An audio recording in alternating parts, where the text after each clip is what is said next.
I am also live streaming this on the Facebook page, What the Fernandina. So if you have not been there yet and would like to go there to find out what's going on in our town, it's a great way to hear me rant. We will also have the recording in a couple of days. Chris will have that ready for us, and we'll have it uploaded to YouTube with the presentation and all of the questions. We're going to move through this pretty quick because I want to get to the really special part of our evening with Mr. David Jolly. Let's hear what he has to say, because he did send a message to us before this meeting. I will not be attending any of the fake town hall meetings sponsored by the Democrat Party and their cohorts. Not today and not tomorrow. I remain committed to being an active and engaged representative that listens to and fights for his constituency.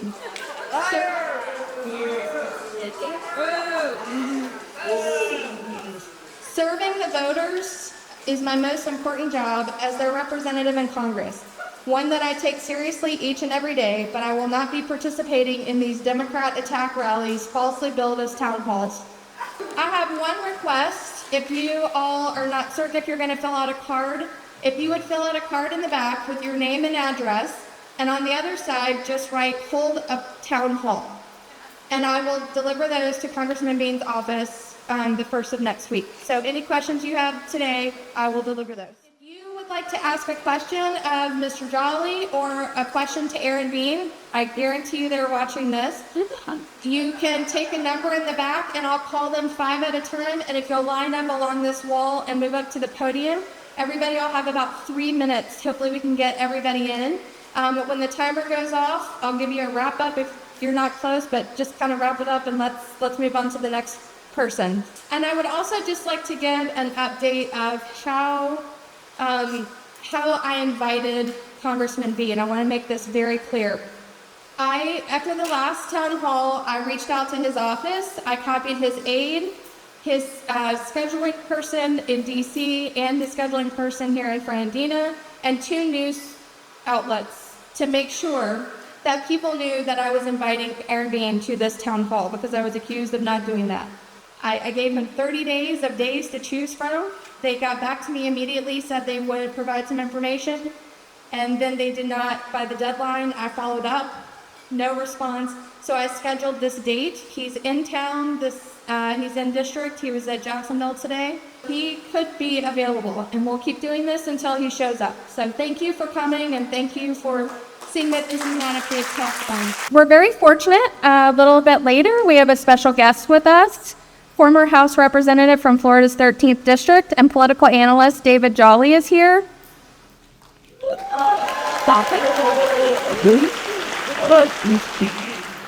I'm looking forward to his thoughtful insight on several topics, including the administration, Congress, and issues here in Florida that impact us directly. Town halls are an important platform for open communication and transparency, allowing constituents to directly engage with elected leaders. Republican leadership has encouraged congressional members to avoid town halls. Our own Congressman Aaron Bean has not held an in-person town hall since August of 2023, and currently none are planned. As was the case for the March town hall, I reached out to his office. If anybody here is interested in sponsoring the next town hall that we can invite Congressman Bean to, reach out to me at the end and we'll make sure we can tell you how to do that. I just want to give a quick rundown. Aaron Bean currently represents Florida's Congressional District 4 in the United States House of Representatives. CD4 consists of Nassau County, the north and western parts of Duval County, and all of Clay County. Prior to his role in Congress, he served in the Florida House for 8 years and the Senate for 10 years. He was also a Fernandina Beach City Commissioner and Mayor. Currently, Representative Bean serves as the co-chair of the Doge Caucus, a member of the Ways and Means Committee, and serves on the Social Security, Work, and Welfare Oversight Subcommittees. Congressman Bean utilizes various forms of outreach. These include social media posts, telephone town halls with pre-screened questions, email newsletters, in-person individual meetings, speaking engagements, and appearances in person and on TV. As I mentioned, he has not held an in-person town hall since August of 2023. Congressman Bean claims he has monthly town halls. The last time he held an in-person event was August of 2023. To be fair, he holds monthly telephone town halls, and the latest was on March 26, 2025. The telephone town halls require sign up on the Congressman's website. You must provide your name, address, phone number, and email. Once registered, on the day of the event, you wait for a call to come through at the designated time. Once the call connects, you're prompted to dial a number if you would like to ask a question of the congressman. Callers are muted during the call. If you chose to ask a question, an aide comes and asks for the question. Then you are connected back to the call. If your question is chosen, you are put through live to ask the question, and once again the phone is muted while Congressman Bean responds. During these calls, there's a message providing a callback number in case you get disconnected. Having been through these calls in the past, I decided to try a little experiment, and here's what happened. I sent a group text message with the link to the telephone town hall and asked 15 people to register 11 days prior to the call. On the day of the call, 13 of us gathered in a room to listen and hopefully get questions answered. When the call time arrived, one phone rang and was answered. 3 minutes later, a second, and that's it. Out of 13 people in a room, I would later hear from 5 other individuals who couldn't be with us that they didn't receive the call either. Eventually, both ladies who received the call spoke to an aide and were able to ask their questions, but their questions never made it to the congressman. All of us tried the number to call if you were disconnected, but it just rang busy. In all, there were maybe 10 questions that got asked, mostly about DOGE and VA cuts. However, it seemed like clear answers were not given. A lot of dancing around and plenty of words, but no real substance or solutions. Lastly, there was a poll question though. Do you support waste in the federal government? Yes for 1 and 2 for no. Immediately following the call, Congressman Bean posted a Facebook post. I really appreciate the thousands of hard-working Floridians that shared their voices during our town hall. On Wednesday, Regional Aide Brian Campbell told one listener there were 10,000 people on the call and 100 people on the line to ask questions. If Congressman Bean's numbers are correct and 10,000 people were listening and many others did not receive the call, 10 questions is 0.001% of the participants. This seems inefficient and ineffective for anything more than updates. It also supports the need for town hall meetings. While Congress has been in session, there have been several important legislative pieces that have come forward. House Resolution 22, the SAVE Act, if you're not familiar with that, we talked about it last time. It's redundant in the laws that we already have on the books about how people can vote, but it disproportionately disenfranchises women who may have taken their married names and their names do not match their birth certificates. Not everybody has a passport. It limits the IDs that students can show. We live in a state with a lot of college kids that use their IDs where they vote. And there's a lot to this, and we ought to be asking why our congressman is supporting voter suppression on our behalf. House Resolution 1526 limits the authority of the federal district courts to issue injunctions. I think when I read the Constitution, there are 3 co-equal branches of government, and the courts should be doing court things and not directed by Congress. Both Senate Joint Resolutions 18 and 28. They nullify the Consumer Financial Protection Bureau regulations that protect average citizens, and that limit overdraft protections, and they remove oversight for fintech companies by stopping the Consumer Financial Protection Bureau. The Department of Government Efficiency, also known as DOGE. DOGE efforts are being carried out by Elon Musk. However, in response to recently reported diminishing Tesla stock values, Musk may be stepping away from government work as soon as the end of the month. DOGE efforts seem to be most effective at harvesting data that pertains to each agency, whether Social Security, monitoring federal workers, or labor data. Also, massive cuts are being made to programs like Head Start and the Veterans Administration. Congressman Bean maintains cuts do not apply to individual assistance programs, including food stamps, Medicaid, Social Security, or welfare. The recently adopted budget resolution supported by Bean would trigger $880 billion from Medicaid, and parts of Medicare. Congressman Bean is on record as saying the biggest threat to the nation is the deficit. Federal spending levels under Trump's first quarter are higher than under Biden. According to the Committee for a Responsible Budget, the Ways and Means Committee should not have the authority to add as much as $4.5 trillion to the deficit. Extending all the expiring tax cuts will reduce revenue by $3 to $4 trillion through 2034 in most scenarios. And now for some positive news. David Jolly has served in the U.S. House of Representatives from 2014 to 2017. Known for his fierce, independent streak and bipartisan approach, Jolly was first elected in a nationally watched special election in Florida, a Republican winning a Democratic winning district. Jolly left the Republican Party shortly after leaving Congress and today is a registered Democrat. Jolly has spent the last 8 years as a political analyst with some of the nation's leading television platforms. His work has also been published in Time, USA Today, Roll Call, The Washington Post, The New York Times, CNN, NBC, and the Tampa Bay Times. One Washington Post columnist penned, "Jolly speaks the truth." The Tampa Bay Times, "It's refreshing to hear someone take on the system." And upon leaving Congress, one columnist wrote, "Farewell to the one congressman willing to compromise." It's my pleasure to welcome David Jolly.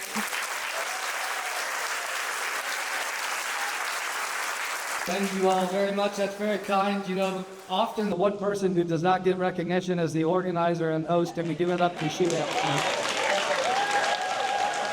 Sheila contacted me about a month ago and said, "You don't know me, but I don't take no for an answer. I want to have a conversation with her." And I think I've learned that about her tonight. Thank you all for being here. Thank you for letting me be a part of this. I will share with you, I've never served with Aaron Bean. I've never met Aaron Bean. I'm not here out of a grudge against Aaron Bean. You may have them as his constituents, and God bless you for that. Here's what I would tell you. This is not a fake town hall. This is democracy in action. Many of you have come up and spoken to me about MSNBC, and I want to say thank you for watching and being a part of the MSNBC family. I sincerely mean that. There's no punchline. All of us get to choose where we get our information, what communities we participate in. Your participation as part of the MSNBC community, those of you who watch regularly, thank you for that. Jose Diaz-Balart often says, "Thank you for the benefit of your time." Thank you, I mean that. I will say, if you're not a regular viewer, you probably saved a lot of money on counseling or alcohol or calories. So give mightily to future town hall events here in town. Let me ask you a question. I do this, I've done about a dozen of these, or scheduled to do about a dozen of these, and I've started asking questions because I think it's fascinating. A lot of the punditry, a lot of the national analysts say today's Democratic Party is at the weakest point it's ever been. So I got a question for you. Is this a great time to be a Democrat? You are exercising democracy in a way that can save the country. There is nothing bashful or shameful about that. This is a great time to be a fighter in the pro-democracy coalition. I want to ask another question now. I think based on Sheila's comments, many of you have been here before, but is there anyone here that this is your first time participating in a town hall or in a Democratic Party event? Any first? Look at this, folks. Look at this. Yeah.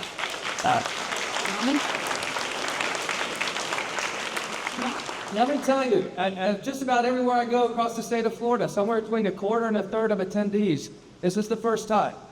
Here's why it matters. Here's why those two questions matter. You can look back at November 24 and you can realize, you can point a finger at any number of reasons Democrats may have come up short last November, but two things we know.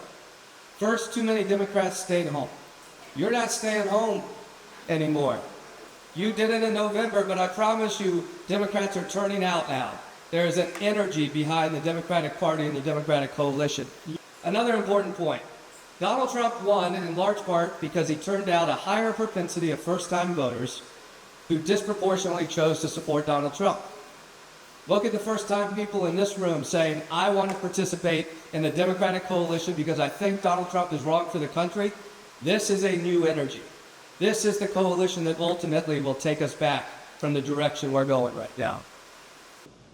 I was at a rally in October in the Villages. Now imagine this, October in the Villages. Now guess what? I took two first-time rally goers myself to that event. Our 5-year-old daughter and our 3-year-old son. You can imagine a 3-year-old and 5-year-old in a rally in the Villages just before the election. Our son is still marching around the backyard saying, "We're not going back." And it's a beautiful thing. I'm a preacher's kid. I grew up in the church. I still consider myself a member of the evangelical church. The Bible says, raise up a child in the way they should go. Well, my wife Laura and I are doing that with our kids right now. Because they understand what is at stake. They understand what is at stake. I will tell you, I think we are too sheepish sometimes, probably not in this room, but across the country, to recognize that we are in a constitutional crisis right now. We don't have to wait for one. It's here. It's here. If you are trying to tear apart our country as a foreign adversary, much less from within, there are three things you would immediately do. You would break the security alliances we have with the West. You would break the long-held security alliances like NATO and other national security alliances we have that keep at bay bad actors like Putin and others. You would break those alliances. Donald Trump has done that. He's done that. You would do something else. You would try to disrupt our domestic economy. You would inject uncertainty into our domestic economy. The rope-a-dope with tariffs reflects the president's fundamental ignorance about economic policy, first and foremost, reflects his vanities, and his want constantly to punch at our allies. The third thing you would do is you would suspend federal services. You would disrupt the ability of government to serve communities and individuals who need it. Check. That is Doge. The constitutional crisis occurs, though, not just because of the malfeasance of the chief executive, but because of the unwillingness of the Congress to administer oversight. I have had virtually every job in the United States Congress. I'm a Pollyanna. I still believe in it. As one of the most potentially effective institutions to promote democracy, some of the greatest and the hardest moments in American history have been wrestled with and solved by the actions of the United States Congress. That includes times of war. That includes the times of domestic crisis. That includes the civil rights era. That includes the voting rights advancements. That includes a number of advancements that have increased democracy and made our nation stronger. That's when Congress functioned. The Republican Congress has collapsed. Yeah, it has collapsed. Yeah. We have a constitutional crisis, yes, because of the actions of Donald Trump, but because members of Congress are turning their heads the other way. I will never understand. Truly, I know we all wrestle. What afflicts an elected official to look the other way in the face of wrong? Perhaps it's money. Perhaps it's power. Perhaps it's gerrymandering and your seat is just too safe. Perhaps it's campaign finance system that's rigged. Whatever it is, a failure of Congress to act in this moment will be a historic blight in the history of the country. There are moments in American history that are defined more by our nation's soul than by our laws and our Constitution. You can see it in the suspension of due process right now by this administration. You can see it in the raw political acts and vengeance of a president and his administration. But you can see it in a collapsed Republican Congress. It's a shameful, shameful chapter for an institution that is capable of doing so much more.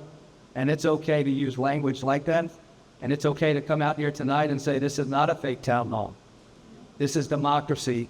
This is a group of constituents, which the founders envisioned. I'll tell you this about the House of Representatives, since we're on a bit of a theme here tonight.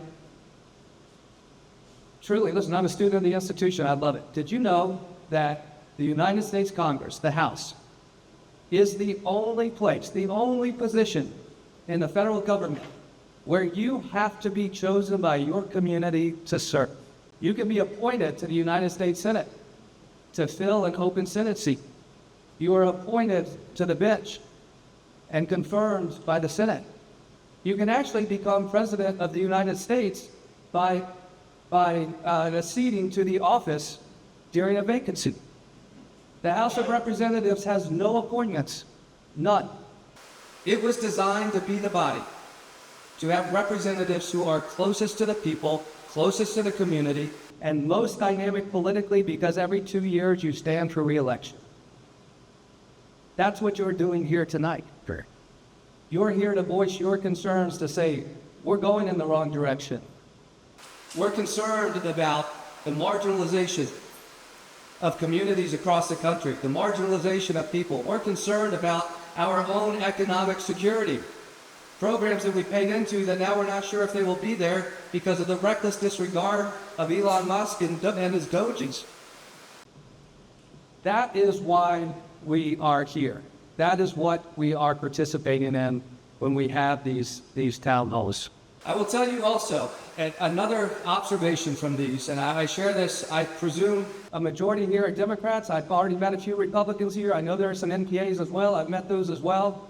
I call it the Pro-Democracy Coalition. Others do as well. You're here because you're concerned about the future of the country. One of the things that is a constant thing, there is no longer a fight in today's Democratic Party about left versus center. The ideological fights of past cycles are over in today's Democratic Party. This is a party singularly fighting for the future of the country. This is a coalition fighting for the future of the country. This is a very rational moment for today's Democratic Party. Coming off of a convention last August where under Vice President Harris's leadership, she said, we are welcoming anyone who wants to contribute to this coalition. Come be a part of it. That is today's Democratic Party. I will also say, though, to suggest that ideological fight within the party is not defining this moment is to not suggest that anyone has surrendered their ideology. Because I'll tell you what I think a lot of Republicans clearly get wrong, a lot of analysts get wrong, but some leading Democrats get wrong as well. In the face of November's loss, this is not a moment to tell the Democratic base or to tell the Democratic left that your values are wrong and your positions are wrong, because that is not the case. The values of today's Democratic Party are exactly left. They're exactly left.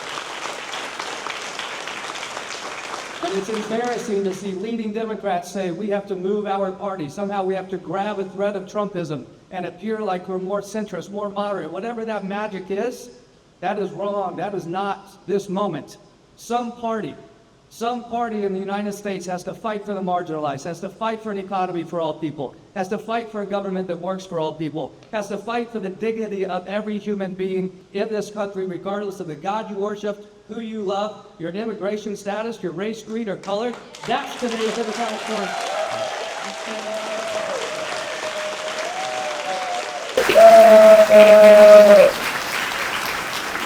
When I think in recognizing that, Democrats have the opportunity to unlock a remarkable cycle here in 2026.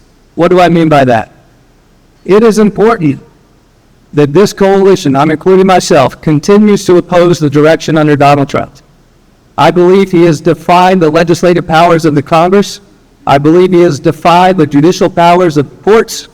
I believe he has defied personal liberties and due process. And I believe his policies are fundamentally wrong, and much of them are rooted in division and hate. It's okay that we're known for our opposition to the MAGA movement. But now is also the time to be defined as a coalition and as a party for what we stand for. What is it that we stand for? Do we stand for early investments in early childhood education? I saw the Head Start sign you. Do we stand for tax cuts for the working class? Do we stand for an immigration policy that understands the importance of law and order, that also is welcoming and lifts up the contributions of our immigrant community across the country?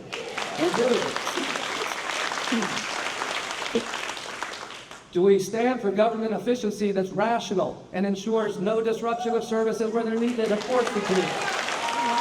I'll even tell you this, perhaps there are some good ideas on the right. The Republican state Senate president right now has an agenda around rural renaissance to fund last mile corridors with education and infrastructure and utilities to the counties that are most needed across the state of Florida. That's a good thing. I actually like the idea of not taxing Social Security benefits. But what could Democrats do differently than Republicans? Pay for all that. Find a way to pay for that. Math is math. We don't need to explode deficits and debt just for good policy. Sound fiscal policy is what Democrats stand for. Reckless populist policies are what Republicans stand for. Sheila was mentioning the numbers on the debt and deficit and the current revenues in this quarter. I'll tell you this now, don't go retweet it or anything because it's an older tweet and the staff no longer holds true. However, when Republicans, particularly Kevin McCarthy, was hitting Joe Biden in his first year about he's spending so much, he's creating so much debt, all this stuff. I told you I've had virtually every job in Congress. I'm a policy wonk. I could put you to sleep in 15 minutes talking about federal budget policy. I won't do it in 15, I'll do it in 3 hours. But I mean this, when Donald Trump left office, the day he left office after his 4 years in office, if you considered our entire national debt over 230 years, from 1789 until he left office in 2020, in those 4 years, fully 25% of our national debt was created under Donald Trump's first administration. It is a party, it is a president, and on Capitol Hill at Congress that is engaged in reckless fiscal policy. And if they say otherwise, they're lying straight to your face. Don't believe it. Here's the other thing. All of the pain caused by DOGE. All of the disruption caused by DOGE. And again, everybody in here agrees, I'm sure, we're against waste. I bet the congressman's Townhall got 100%. Yes, we're against waste. Here's something that I think every member of Congress should be honest about. There's not a single thing DOGE is doing that's going to balance the federal budget or cut our deficit. It's all a lie. It's all a lie. Talk about efficiency, great. That's fine.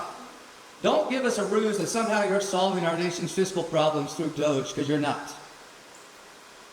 Roughly 70% of our federal budget is Social Security, Medicare, Medicaid, and interest on the debt. You can't really unlock that, and Republicans are terrified to do it. Of the 30% that's annual and discretionary, how do we spend our money on defense or transportation or education or the environment? Half of that 30% is defense. Well, Donald Trump wants to up defense spending and break records. So it's not coming from that 15% of the federal budget. So now you're down to 15% of the federal budget, where he thought he was going to cut, I think he said $4 trillion. That's impossible. And not only is that impossible, but if you just talk about the entire federal workforce, you're about 1% of the federal budget, and they're not letting off the entire federal workforce. Nothing about DOGE's math makes sense. This is just reckless disregard for governing, causing real pain and uncertainty in communities needlessly. It's wrong, and it's okay that we call it wrong.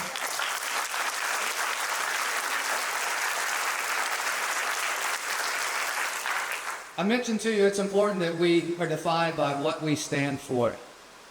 Folks, this room and the rooms across the country right now, these real town halls, call it. I'll tell you what the fake ones are. They're teletown halls. They're all rigged. The real fake town halls are teletown halls. I've been there. Sheila's experience is exactly right. They are absolutely rigged, and you cannot believe a thing that happens during them. Any member of Congress who wants to hang their hat on a teletown hall, well, you create your own punchline. Fill it out on an index card, I guess. I don't know the punchline to that. They're rigged. They're absolutely rigged, and anything suggesting authenticity behind teletown halls is an absolute lie. It's an absolute lie. This is a cycle where we see that. We know that. You can see leadership on one side, and you see a lack of leadership on the other. In 2026, the opportunity to take back the House of Representatives is real for Democrats. One of the early themes of the town halls and the questions, maybe there's some of them tonight, what more can we do? We come to town halls, we hold up signs, we go to Tesla dealerships, we're calling our member of Congress's office, what more can we do? Well, I'm here to tell you what you're doing already is working. Because in 2 congressional special elections in the last month in the state of Florida, Democrats gained 15 points in deep red districts. The Wisconsin Supreme Court election was supposed to be a nail-biter that would take 48 hours to call. It took about 48 minutes because Democrats turned out so high. This movement is absolutely working. Thank you for what you're doing with that. I'll close. I know we have a lot of questions. I'll close with this. Our kids now are 6 and 3.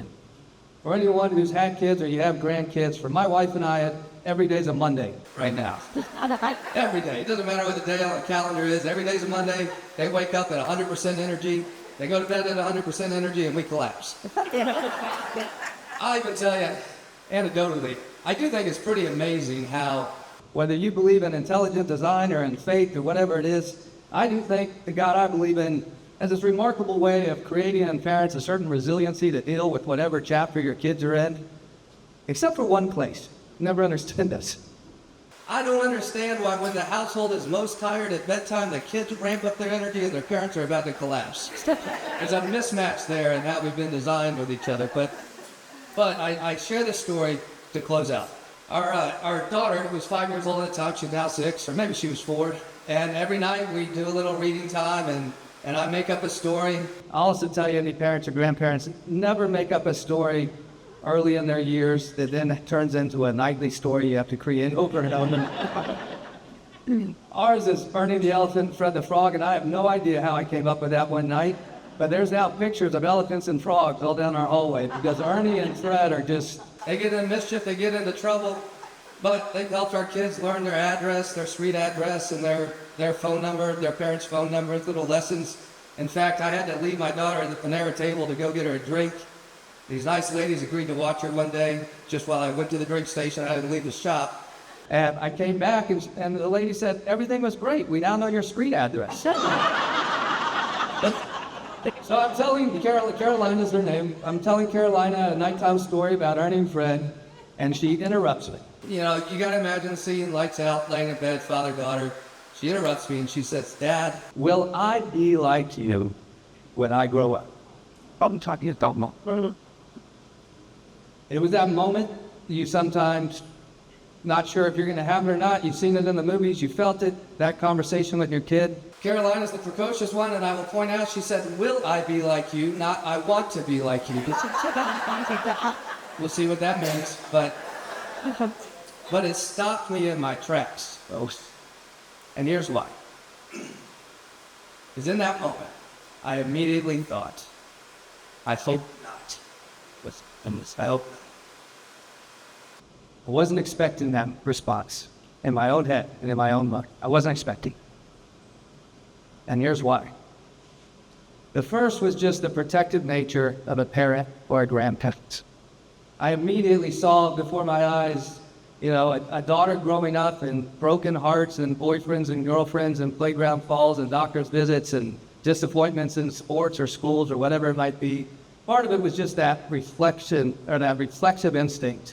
You want to protect your kids from challenges, from disappointments, from pain, from heartbreak. But the second, to be very honest, was the traditional lens of, is she asking if she'll end up going into politics? And I thought, I hope not. Now, after more time thinking about it, I think our kids, any kid who has a heart for politics and a mouth that can can declare truth, spit truth, as we say in our household, you should get in the arena.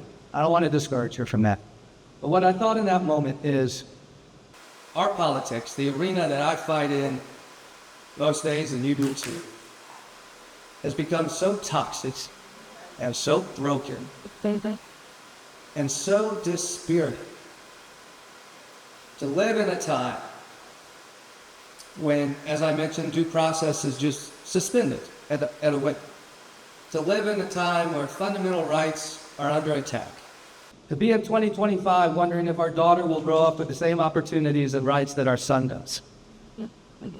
To live in a time where what should be settled law but settled culture, that you should be able to love whoever you want to love, choose whatever life you want, choose the God you worship or no God at all, that we should provide dignity to everybody. That's not today's politics. You get good. And that was why in that moment I thought, boy, I don't know that I would ever want my kids to go into this arena. But I will tell you, that's also why I'm here tonight. As a former Republican, part of today's Democratic coalition, because My wife and I will figure out how to get our daughter and our son through life's challenges and the heartbreaks and the skin knees and all that. We'll do that. It'll take years off of our life, I'm sure. Mark Twain, I think, said when he was 15, he couldn't believe how stupid his parents were, but by 25, he couldn't believe how much they had learned. I think we're going to enter that year, maybe at 7 years old around our house, we'll see. But to provide a future for our kids, for your kids, your grandkids, that gives them the dignity, the opportunity that they deserve, provides them the protections of their rights, that takes all of us. That is this coalition. That is this room, folks. This is not a fake town hall. This is a group of people who care deeply about their community, about their country, but at its core about their families and about their neighbors and about the country that our kids will inherit. That's why we're here. You're not here just because you have a personal beef with your representative. You're here because you're heartbroken about the service and the direction of our country. And that's okay. And I'm glad to be here with you and part of it. Thank you very much.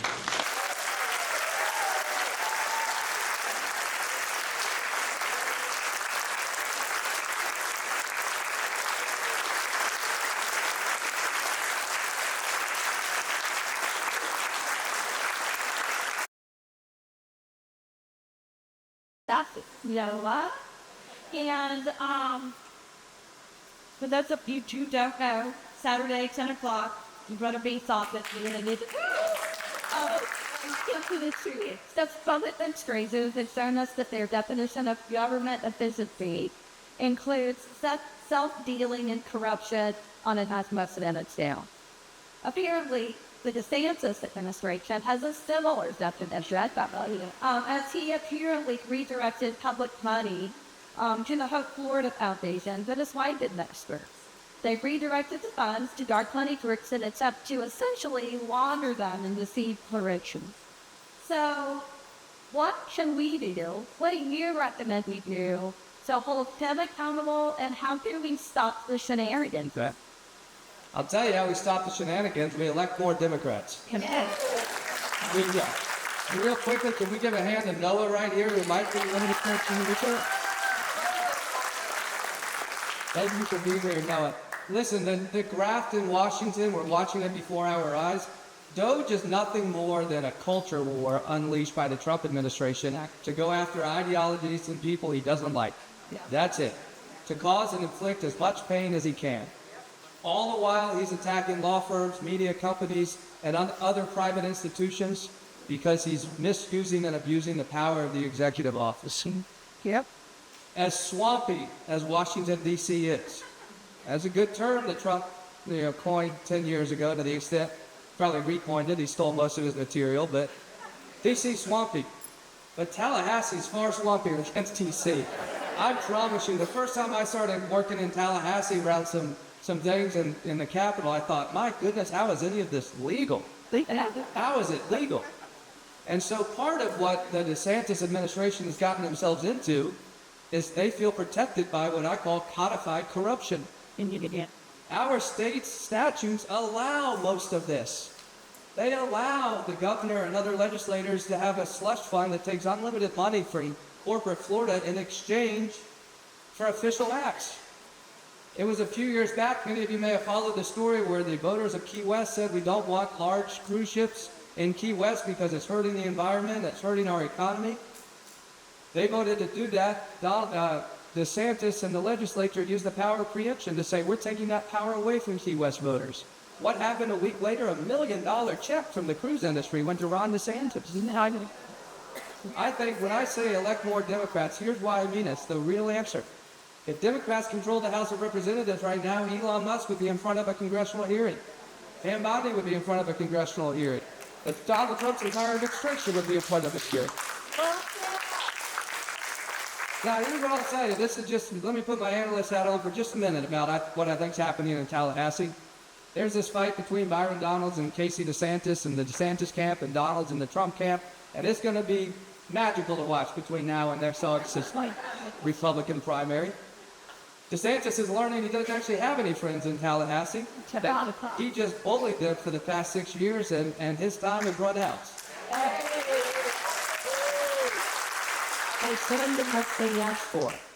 Here's what to watch for in the Florida scam. I think there's a good chance the Republican legislature in Tallahassee moves to impeach the new attorney general, who was Ron DeSantis' chief of staff during this whole Florida scheme. That basically took state money, funneled it to Casey DeSantis' Florida, and then funneled it to political initiatives of the governor. They will either move to impeach him, appoint a special counsel, or get him to resign. And that is the way they will put a stain on the DeSantis administration for what is clearly not a violation of the law, a violation of the spirit of the law, and a violation of the public trust that they should vote for all this work. Yeah. I'm trying to express their privilege just for a second here, because I know a lot of the people sitting in these seats. We have something going on here in Fernandina. There is a company here on the islands called Ryan, and they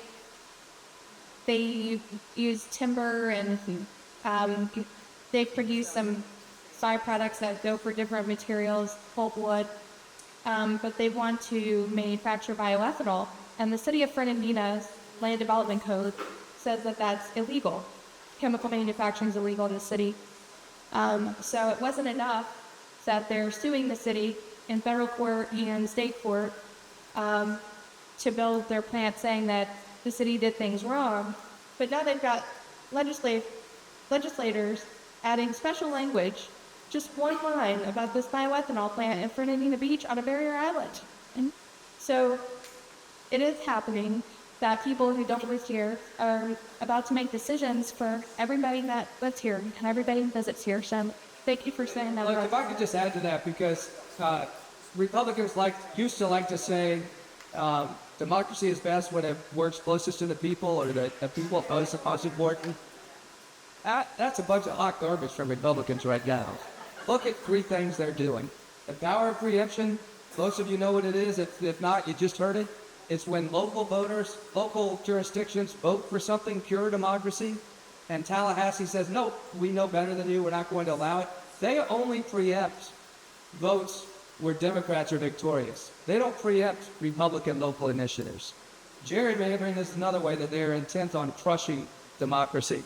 And then the third is through voter ID laws that ultimately marginalize and disenfranchise communities, very specific communities that Republicans know they're attacking. Republicans are not a party that's embracing democracy. They're a party that continues to quash democracy in every pure form. My name is Laura Wiles, and my wife Jennifer and I are residents of Ely, and I'm a retired educator. But so much for that, that's another story.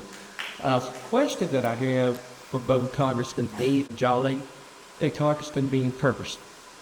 Now, given my background as an educator, I'm a bit of a numbers person.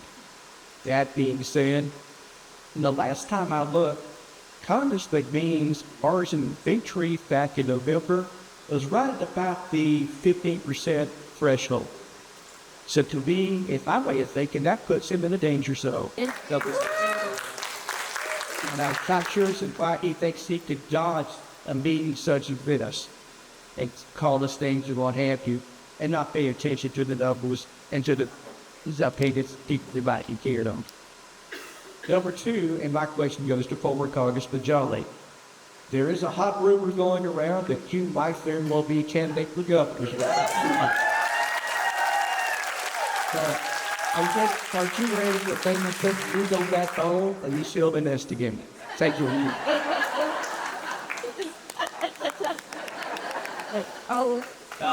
I used to play politics the way most politicians play politics. I don't do that anymore. Thank you. Yes, I'm strongly considering running for governor of the district.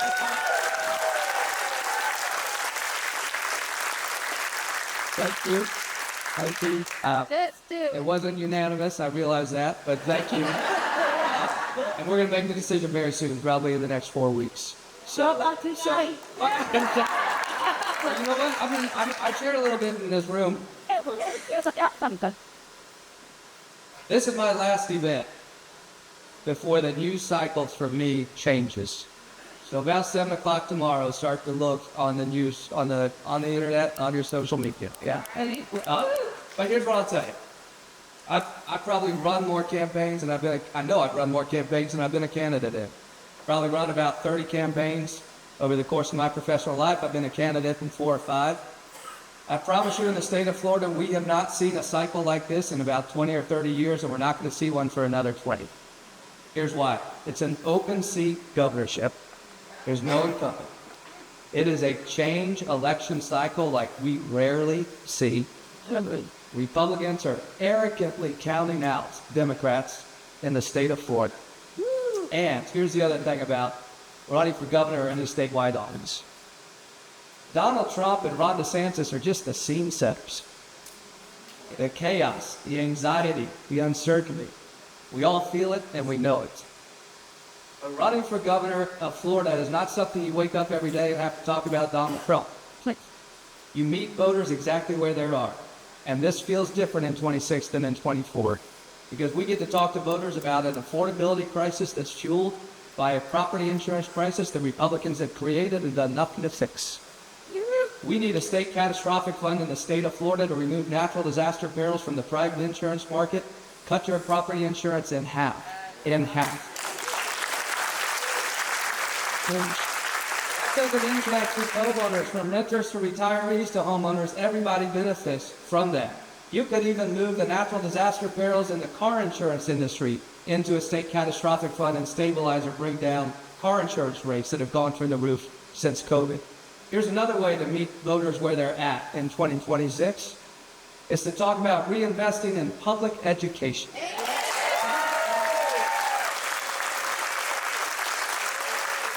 Because in this cycle, Republicans have given away their dirty little secret. When they did universal vouchers without any means testing, that said this is no longer about helping families in need. This is about moving money into the private education industry and out of our public schools. Let me tell you something. I'm glad this is being recorded because watch out on this one, Republicans.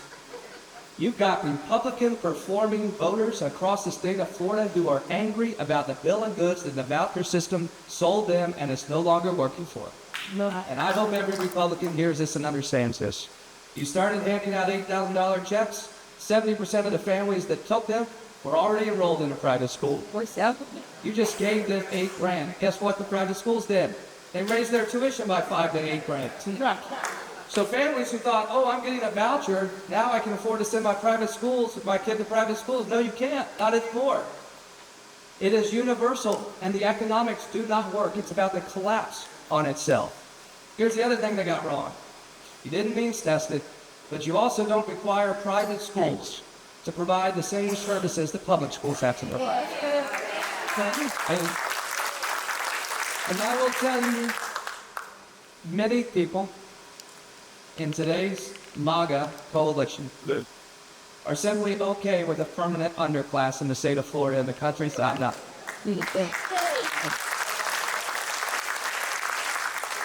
We meet families with an education agenda that says the first thing we're going to do is have more schools and more communities with more teachers who are paid more. Public schools. And we are going to attack what is broken about the voucher system and make private schools participating in it do more. Yes. We're going to stand up for the families where they thought they were signing up for choice and it's not working.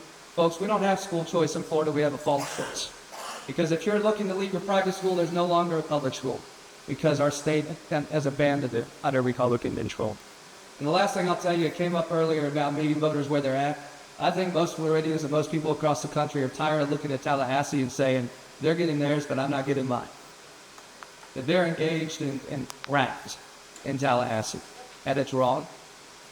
And oh, by the way, along the way, as I mentioned earlier, how about a state that actually embraces everybody from every walk of life?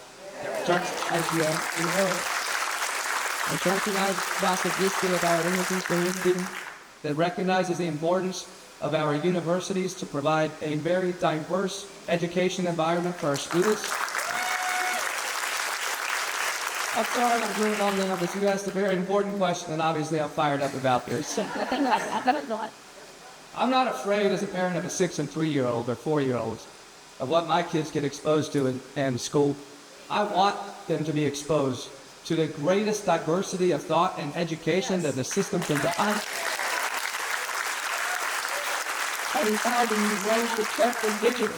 Brighter minds, and more inclusive society. A society that can compete on the world stage. My wife and I at home will try to orient our family around the value set that we think is right for our family. We'll empower our kids at an age of maturity to make the decision that's right for them and their families. I'm not threatened by diversity in education. One bit. Yeah.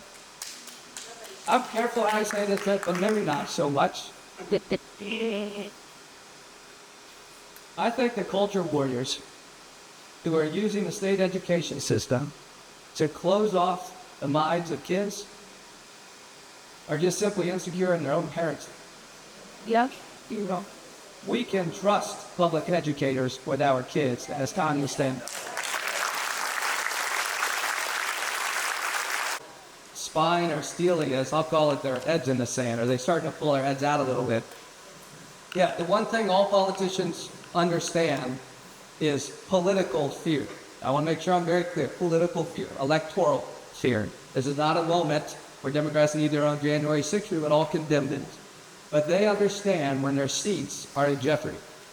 And what has created that moment is special elections fueled by this new activism among Democrats.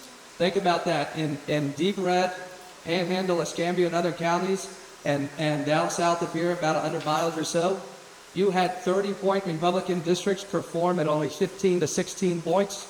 Do the math. If you're a Republican member of Congress in a district that's only 6 or 8 points, you're terrified of this election cycle. I promise you. And in that, you're going to start to see more people more Republicans wrestle with, what do I need to do in this environment? Byron Donalds held a town hall. Now, I think that's just because he's in a Fox News primary sweepstakes and he wanted to have his shot at Casey DeSantis. If I follow the news, I get it. But I also saw, I believe, Brian Mast, on a moment's notice, just decided to have 3 town halls. The only reason you do that. A Newsmax article, how you were raving about your accomplishments, how thrilled your constituents are with the job you're doing. In fact, you were quoted as saying, "Everywhere I go, I'm getting high fives." With that being said, my question to you is, why then do you refuse to show up at a town hall to speak with your constituents? Are you afraid of us? Are you afraid of the questions? Are you afraid of your answers? Do you not consider us constituents? It was reported that you left a town hall event recently through a side door, avoiding the questions from protesters who wanted to speak with you about your policies. This incident drew criticism from the attendees who felt you're not engaging with your constituents. You hold those bogus telephone town halls where the calls are screened, answering only the questions you prefer. Representative Bean, your constituents elected you into office, anticipating you would represent all of us for your district. Now our concerns are being ignored by you, our elected official. 2026 is coming quickly, and whether you consider us constituents or adversaries, we have a voice. Let's see how these high fives work out for you this coming election.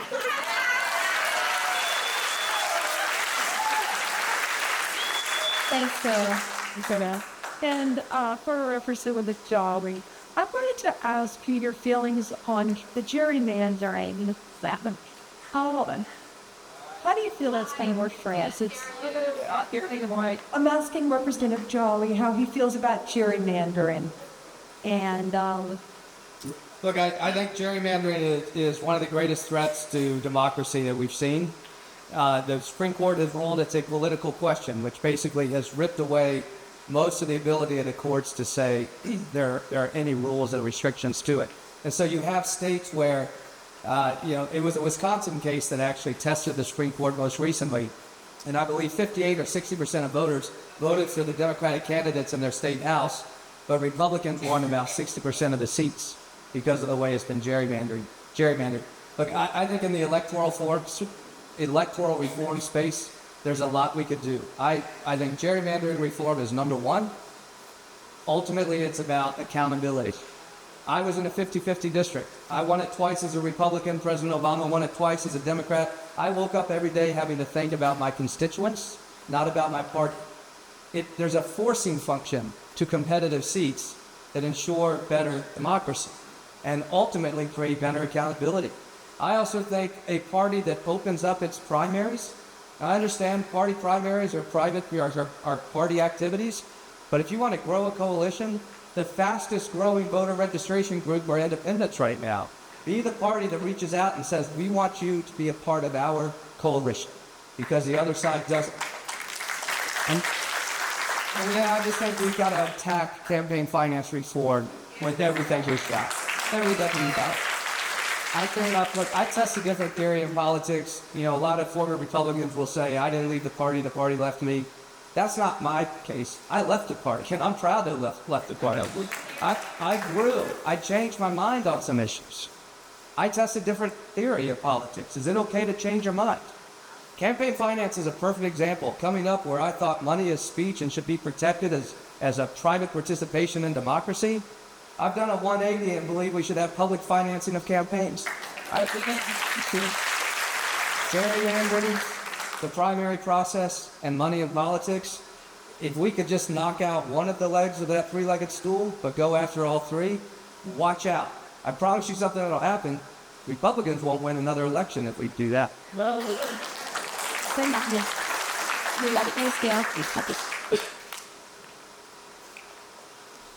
Hi, Robin Lenz, PA, so not a Democrat, and I was not paid to come here. And I just want to say to Aaron Bean, I met with your aide, Brian Campbell, about 6 weeks ago for an hour and a half and requested that you and I meet. We know each other very well. I could text you personally, but I'm not because I don't want to take advantage of that. I'm like every other constituent that you're avoiding. And I still haven't gotten my call back for our meeting, for our run, or even a coffee, even though I don't like a coffee, I like a walk or a run. And I want us to sit down and talk about some things. And if we don't get the opportunity, I hope you see this video. And I want to let you know that you need to call your boy back. Because of Donald Trump's recklessness, my family, we lost $60,000 in our 401k and retirement investments the week before last.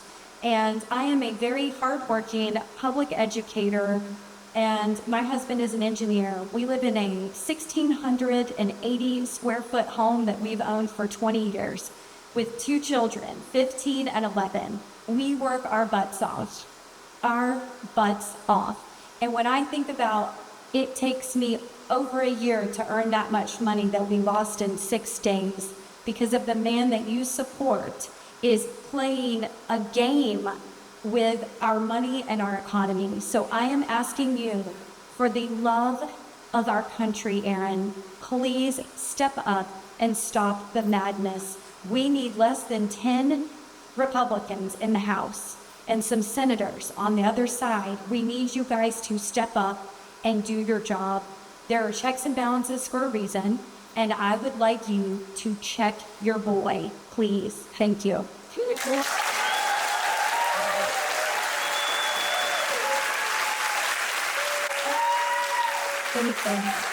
The next comment is for Mr. Jolly. Thank you so much for being here. And as a public educator who has watched the decimation of public education since the legislative session in Florida of 2023, among other things, but public education, thank you for stepping up. And I really hope you run and I hope you fight for our public schools because they are amazing.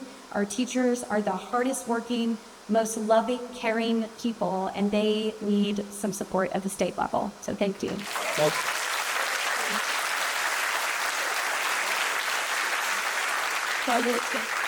Thanks, Robin.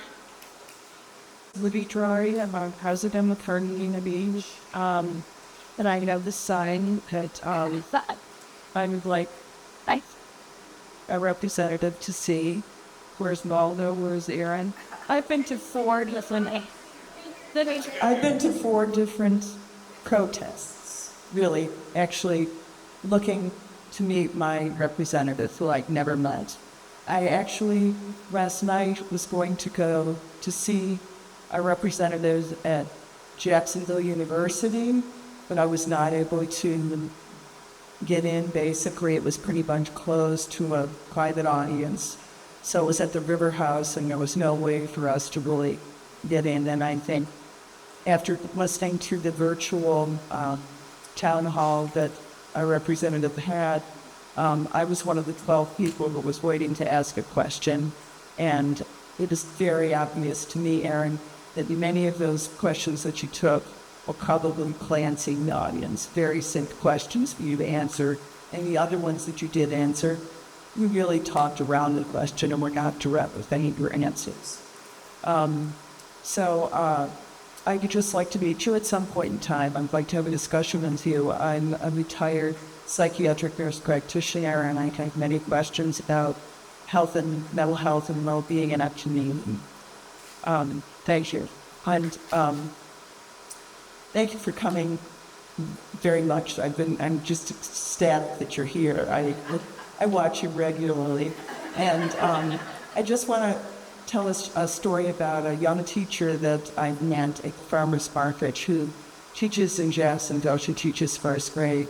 She's a young teacher, she's a new teacher, and she fills she's a black woman, and she fills her room with all kinds of books for her kids, because there was not a lot of funding that was leaving her, and so she had a lot of wonderful books, and she just put them out. The kids were reading them, and then when the band book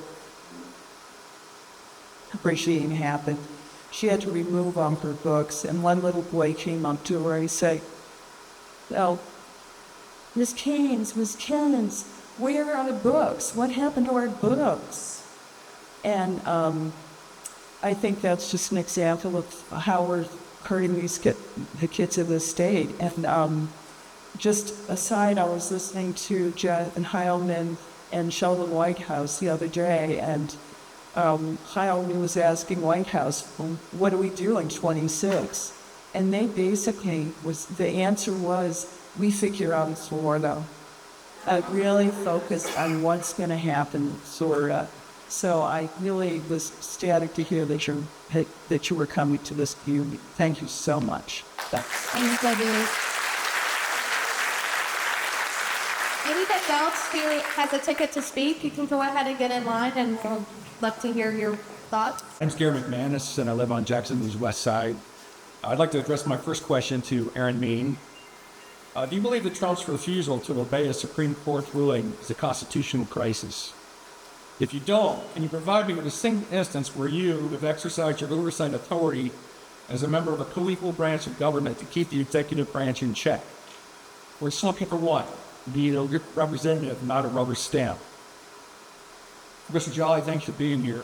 You've already touched on this somewhat, but in typical MAGA style, Governor DeSantis has been attempting to suppress free speech and inquiry in the university system. His draconian cuts, which are targeting diversity in sciences and fine arts, not only endanger the competitiveness of Floridians, it diminishes those aspects of society that make it truly great.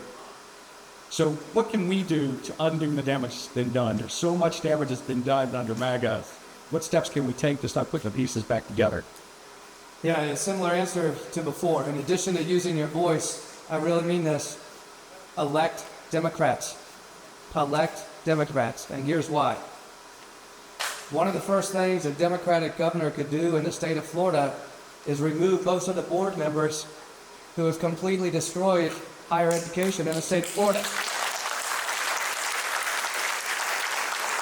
Democratic governor, a Democratic state senator, a state rep could defend science, could defend the arts, could recognize that climate science is real, that investments in resiliency matter, could restore educators to our higher education system in the state of Florida. We have seen it in front of our eyes. Yeah. The DeSantis administration has gone through institution by institution and put in ideological leaders not leaders in education, not subject matter experts. There's a war on expertise. Elect more Democrats, and we get to change who appoints the people that run our state institutions. Thank you. Thank you, David.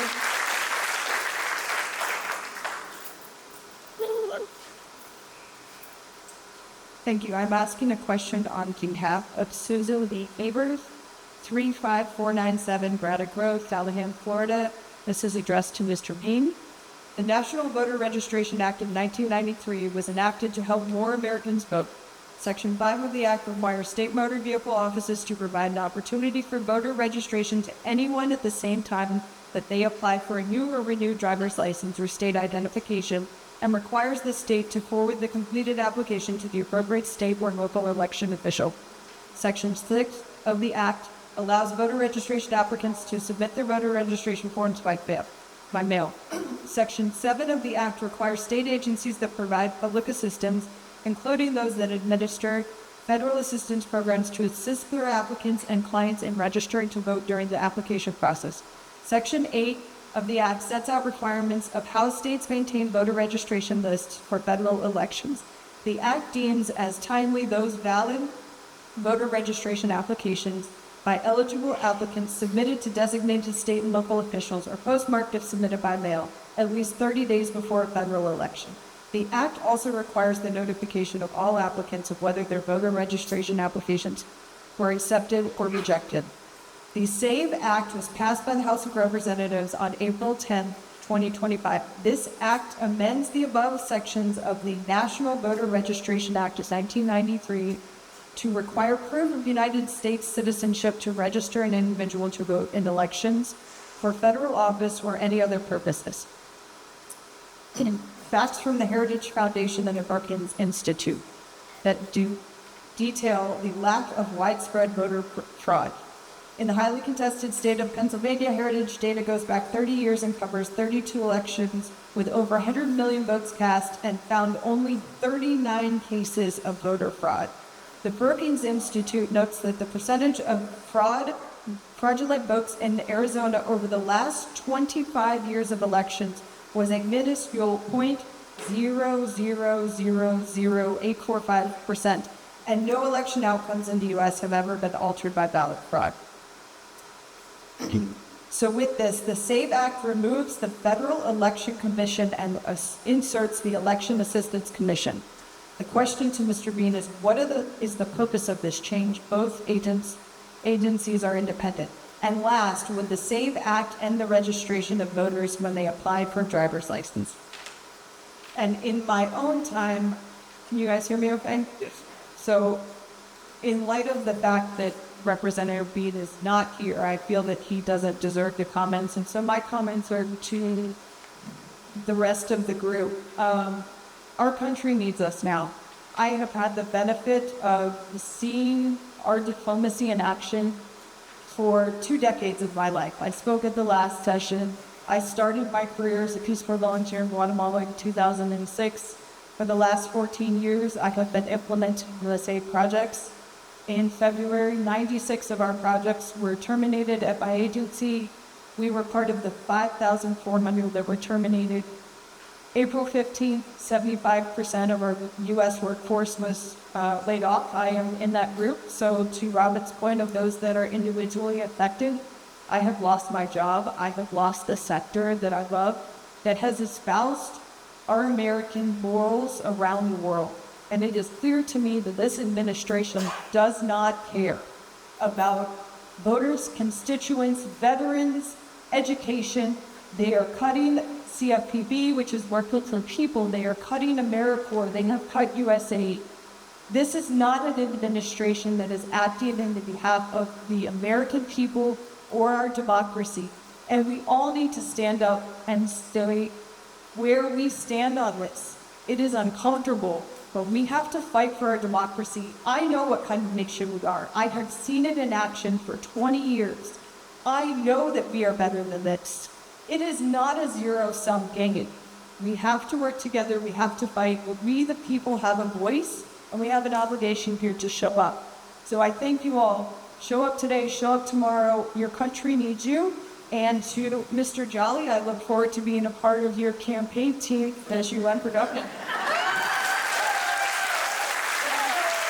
Thanks for calling. Thank you for listening to us.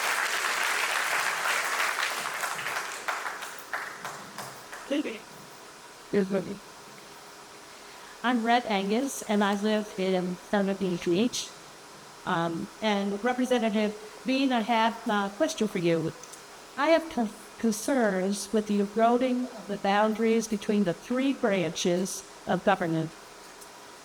The president cutting off funding that was appropriated by Congress, the administration ignoring orders by judges, the president firing the federal judges who do not rule in his favor. How will you, as a member of Congress, help to restore the checks and balances set forth by framers of the U.S. Constitution?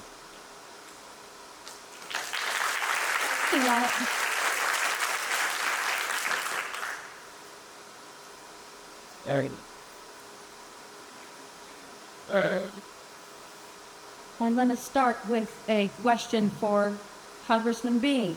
Yesterday, I received this letter from you, thanking me for dropping into your office several weeks ago and telling you what I thought on those and on Medicare, Medicaid, and Social Security. Your answer in your letter, you didn't address Doge at all, and you dropped Medicaid, and then you said, well, you were going to support programs that would protect Medicare and Social Security, but you really didn't say in this letter in what form. So I have a thought for you in response to this. The Bean family has been a base in this community, but we think we showed you last election that you guys can lose here.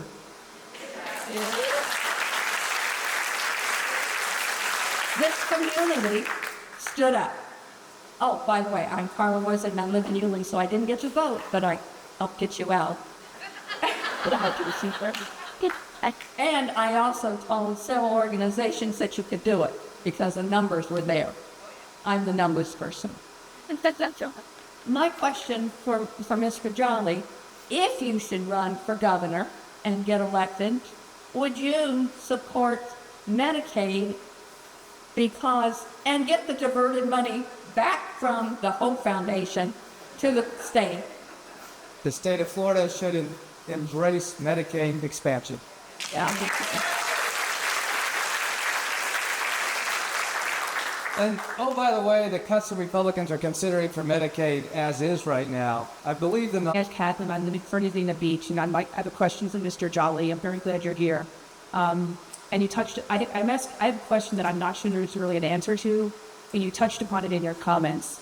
I have been disappointed in the lack of energy and the lack of urgency demonstrated by the Democratic members of Congress, but I'm even more disappointed in the lack of responsiveness and dereliction of duty on behalf of Republican members.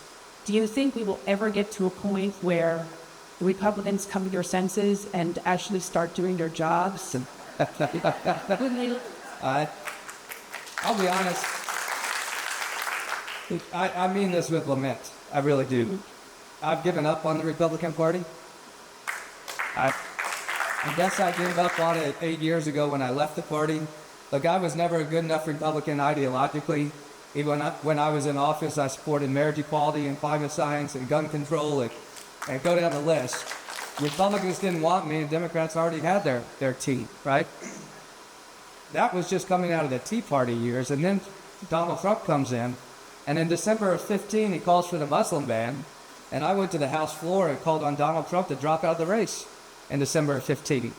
And I spoke to my Republican colleagues, and look, I understand faith in the public square is always tricky, and so I'm not here to evangelize, just telling you my story. I went to the House floor and I gave my profession of Christian faith. And I said, I stand here believing in the saving grace of the Jesus Christ that I call my God. And the beautiful thing about that is I could stand in the well of the House in front of the Congress and the country and say that without fear of reprisal. But when Donald Trump suggested we're going to have a religious test in the United States of America, all of us should be scared, regardless of the God we worship, regardless of it. The party I belong to then doubled down against freedom of religion, the freedom to exercise the rights that you're given. They continue to double down. And in terms of doing the job that they were elected to do, they've clearly shown they're not going to do that. I'll never understand that. And that is why, look, if I get in the race, you're going to hear it. I get it all the time. I don't get it all the time. Small pockets, but it's constant. Charlie Crist 2.0. I just want to put that to bed right here. I did so a little earlier. Charlie would always say, I didn't leave the party left me. God bless him, that's fine. That's his position. I left the Republican Party because I believe there is no hope for this party under MAGA and Donald Trump. But I also recognized that the coalition that fights for everybody is today's Democratic Party, and I'm proud to be a part of that. That is a valiant choice. Will Republicans ever realize their wrongdoing? I don't know. But the way to get them to realize it is to beat them at the ballot box. And maybe if we throw the bums out, they'll bring up a new crop who realizes they got the last decade wrong. Yeah.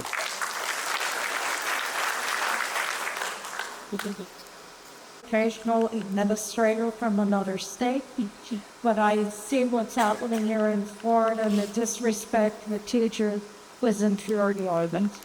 For Representative Bean, I don't have much to say to him. I've written to him, called him. After 6 months, I got a letter back. My husband, who's an independent, he hears from him all the time. But I'm a registered Democrat, so I don't get a response. That's annoying. But my question to Mr. Jolly is, I'm really concerned about Secretary Russell Bell and the talk of impoundment of the budget. I mean, even if a budget is passed where it's reasonable, it sounds like all kinds of games can be played with the budget by this one man. Could you explain that? Yeah, I'll do it very quickly without putting people to sleep, but I know we have more questions. Russell Bott, the O&B director, has basically said, I'm going to defend a unitary executive which allows us to make any budget decisions we want. The problem is it's in violation of a law under the Nixon administration called the Impoundment Act. When Richard Nixon tried to not spend money that Congress directed to be spent for environmental programs, the Impoundment Act was the trigger that Congress said, you have to do this. And regardless of what this administration says, it has been upheld by the Supreme Court. Now, they might want to attack it in the Supreme Court. That's fine. That's the way the process works. But right now, it is a violation of law. And so part of the concern about DOJ writ large is not always about waste and abuse. Sure, there's waste and abuse. Al Gore found a $1,200 hammer or toilet or whatever it was. Root out waste and abuse. That's great. But you can't violate the law in doing so. And this is where the constitutional authority of the Congress to determine spending is one of the preeminent Article I authorities of the Congress to decide what to spend money on. And the president can't say yes or no based on that. And so the constitutional crisis, the violation of the Constitution by this administration started the first week with violation of the Impoundment Act. It was his thumbing his nose, Donald Trump thumbing his nose at the Constitution, at the Article I authority. He said, I'm going to ignore the Article I authority. A constitutional crisis doesn't require ignoring the courts, but Donald Trump quickly got there and said, I'm going to ignore the courts as well. This is a runaway executive, and people like Russ Vaught are trying to throw out these legal theories that ultimately do not withstand constitutional law. And the reason Congress is so critical here is what the Constitution designed was, yes, the courts can provide accountability, but there's a latency to that. The courts have held in many cases during the two Trump administrations. They've collapsed in others, but they've held in some cases. But it can take years for the courts to actually exercise their enforcement authority.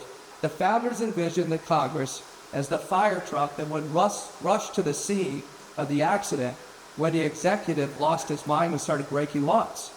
And whether that's through the oversight authority, whether that's through hearings, whether that's through censure, or whether it's not too early today to talk about a round of impeachment hearings for Donald Trump, that's going to be what's going to the fight. I'm sorry.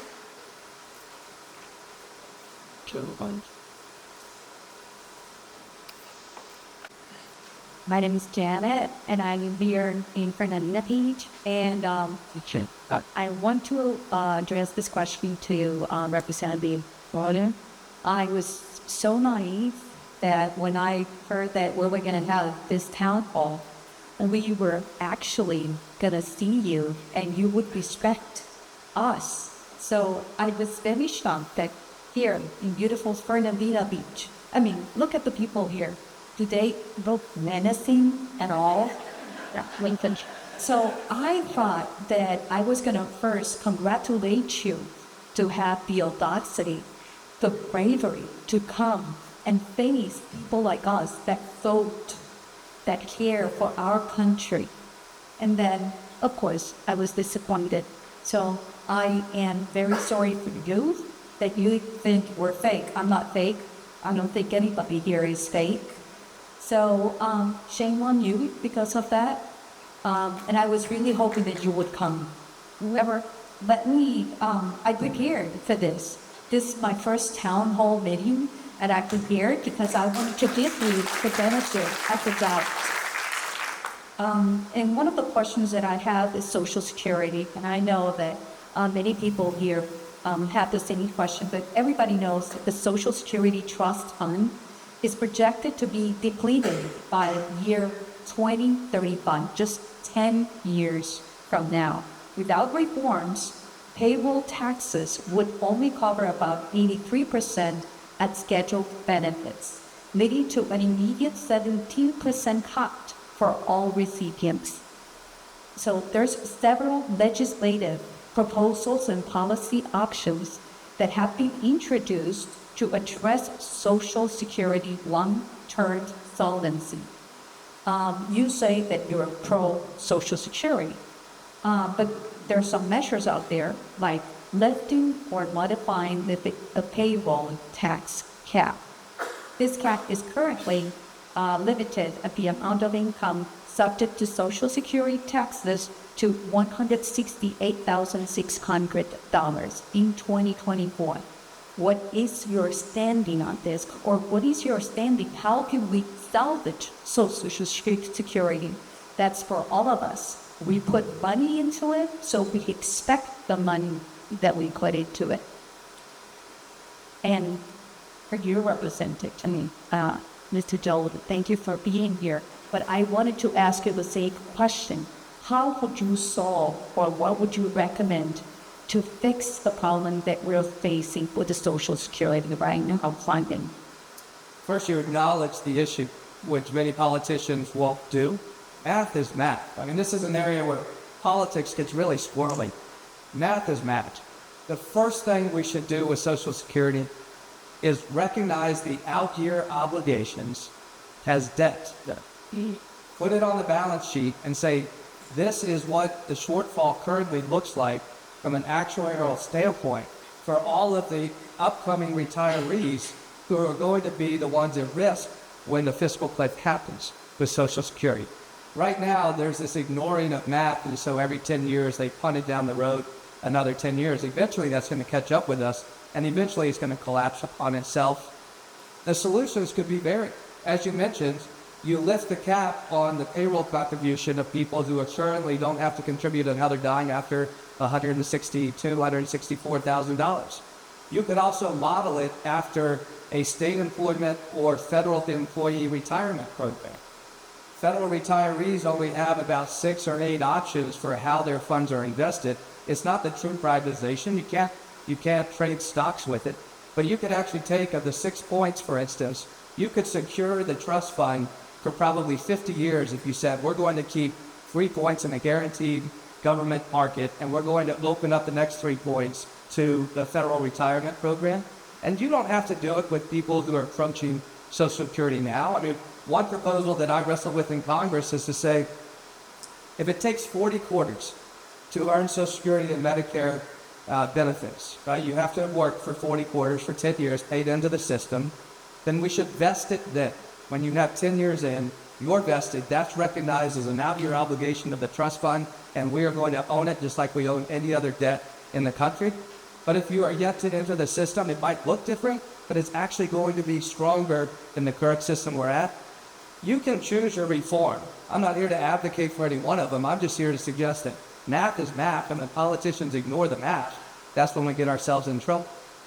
You deserve answers from your representative. Every community across the country does as well. Math is math on this one, and there's a way to fix them.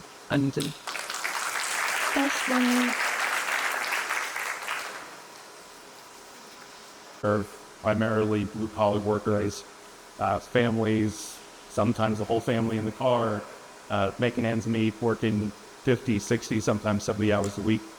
And yeah, besides calluses, one thing most of them have in common is I feel like their back is getting somewhat. They look out and they see a financial system that's meant to fleece them. They see a political system, when the rest of that.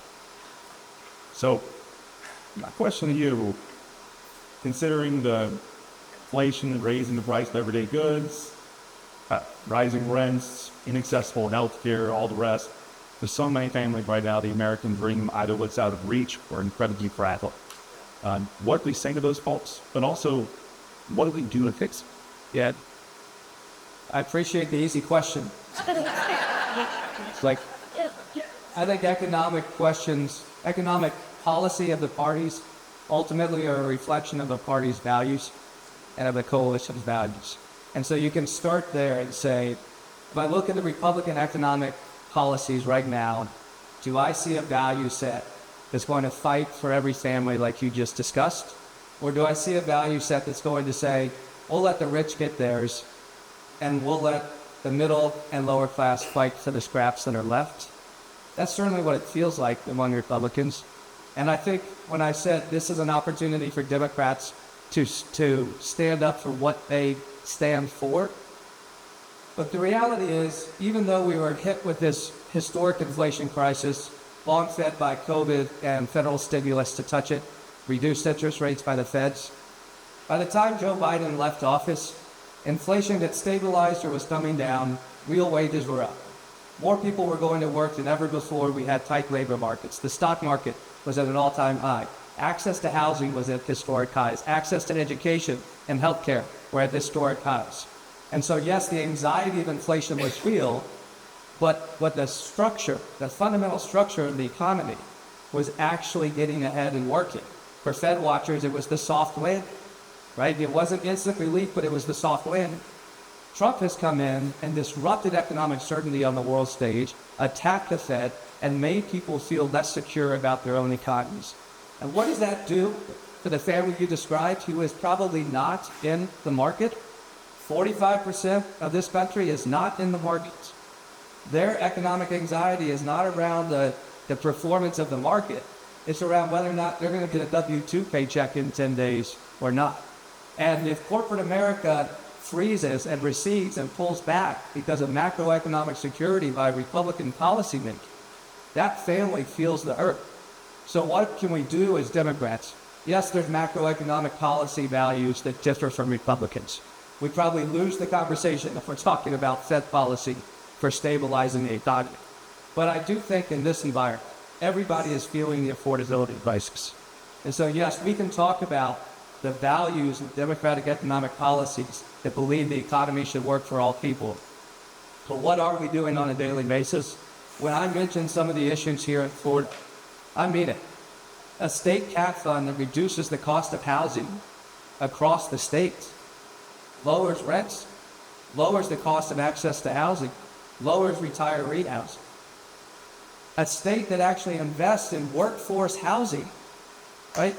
Right now, we're trusting municipalities to fund workforce housing. There's no reason out of Tallahassee we can't block grant monies to municipalities and counties to build workforce housing. We could decide we're going to favor the trades or teachers or first responders. We're going to have requirements where it has to be within 30 miles of certain industries or zones.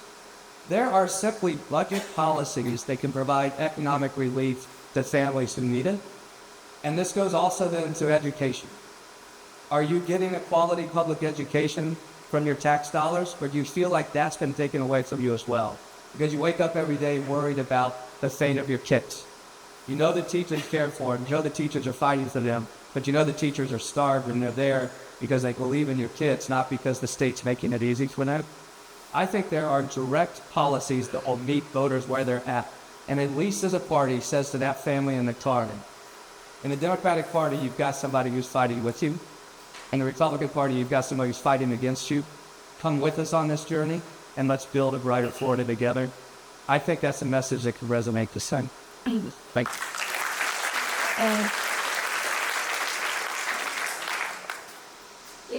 Hi, I'm Annie. Thank you for organizing all of this. I really appreciate it. This is really a more of a statement to Aaron. I'm a park ranger. I'm a Florida Master Naturalist. I have a bachelor's degree in environmental studies, and I'm also pursuing a master's degree soon in environmental policy and environmental justice. My passion has been the environment for a very long time. From my studies, I know climate change is real, and I see the effects of it every day in this beach town. I see our politicians sucking up to lobbyists and polluting our environment. My future is dependent on these politicians. I have reached out to Aaron several times about my concerns regarding this administration as well as the EPA. Over half of our national parks are going to be logged. The EPA is in the biggest deregulation period in history, and bans for dangerous forever chemicals like PFAS are being lifted by Trump. If these policies move forward, the public will most definitely be exposed to highly dangerous chemicals linked to cancer, pollution, and essential habitats for endangered species will be lost. I'm tired of my representatives not representing me and my future. This might be too personal for you guys, but I don't even want to have kids anymore because of the political future. I have to change my entire future plans because of this administration. I was going to be a national park ranger, which means I would have conducted environmental education. But I knew he was going to get elected. I knew I had to change that decision. In early December, I started applying to master's schools.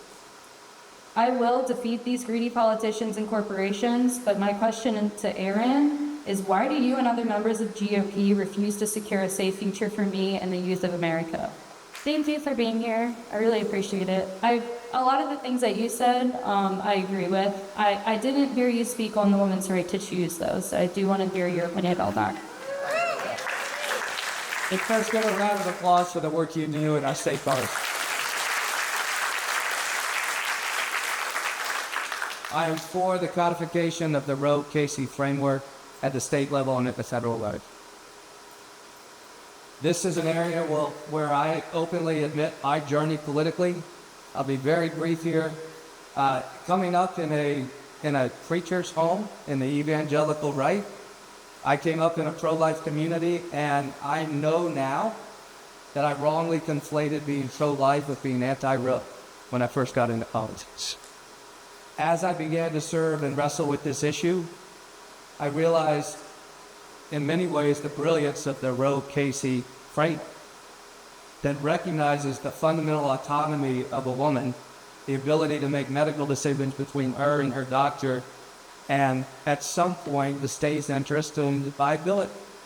That is not an easy Supreme Court decision to reach, and one that obviously was divisive, and I think often misrepresented and misused by the right, and you hear it still today about abortion on demand. That's not the Roe-Casey framework. When I was in Congress, I was the only Republican to vote against the investigation into Planned Parenthood.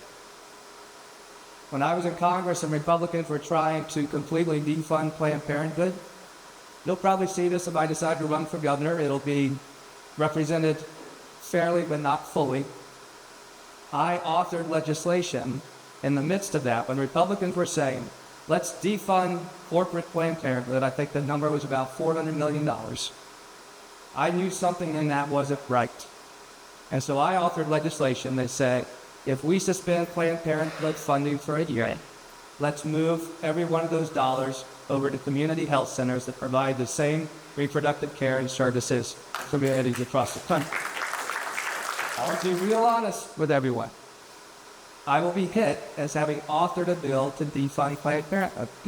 I just explained to you the totality of it. I voted against the investigation. I recognize the services they provide when it comes to reproductive care. And at a time where their funding was under attack, I recognized we had to fill the breach and at least keep the funding to provide reproductive services to communities across the country. This has been a journey for me, probably the most telling light. And I stand here today saying Amendment 4 was correct. I believe in a codification of the road-based framework. And I also think if I had the opportunity, indeed I run and become the next governor, the governor should introduce legislation where the state has already voted by more than 50% to put amendments into law. And I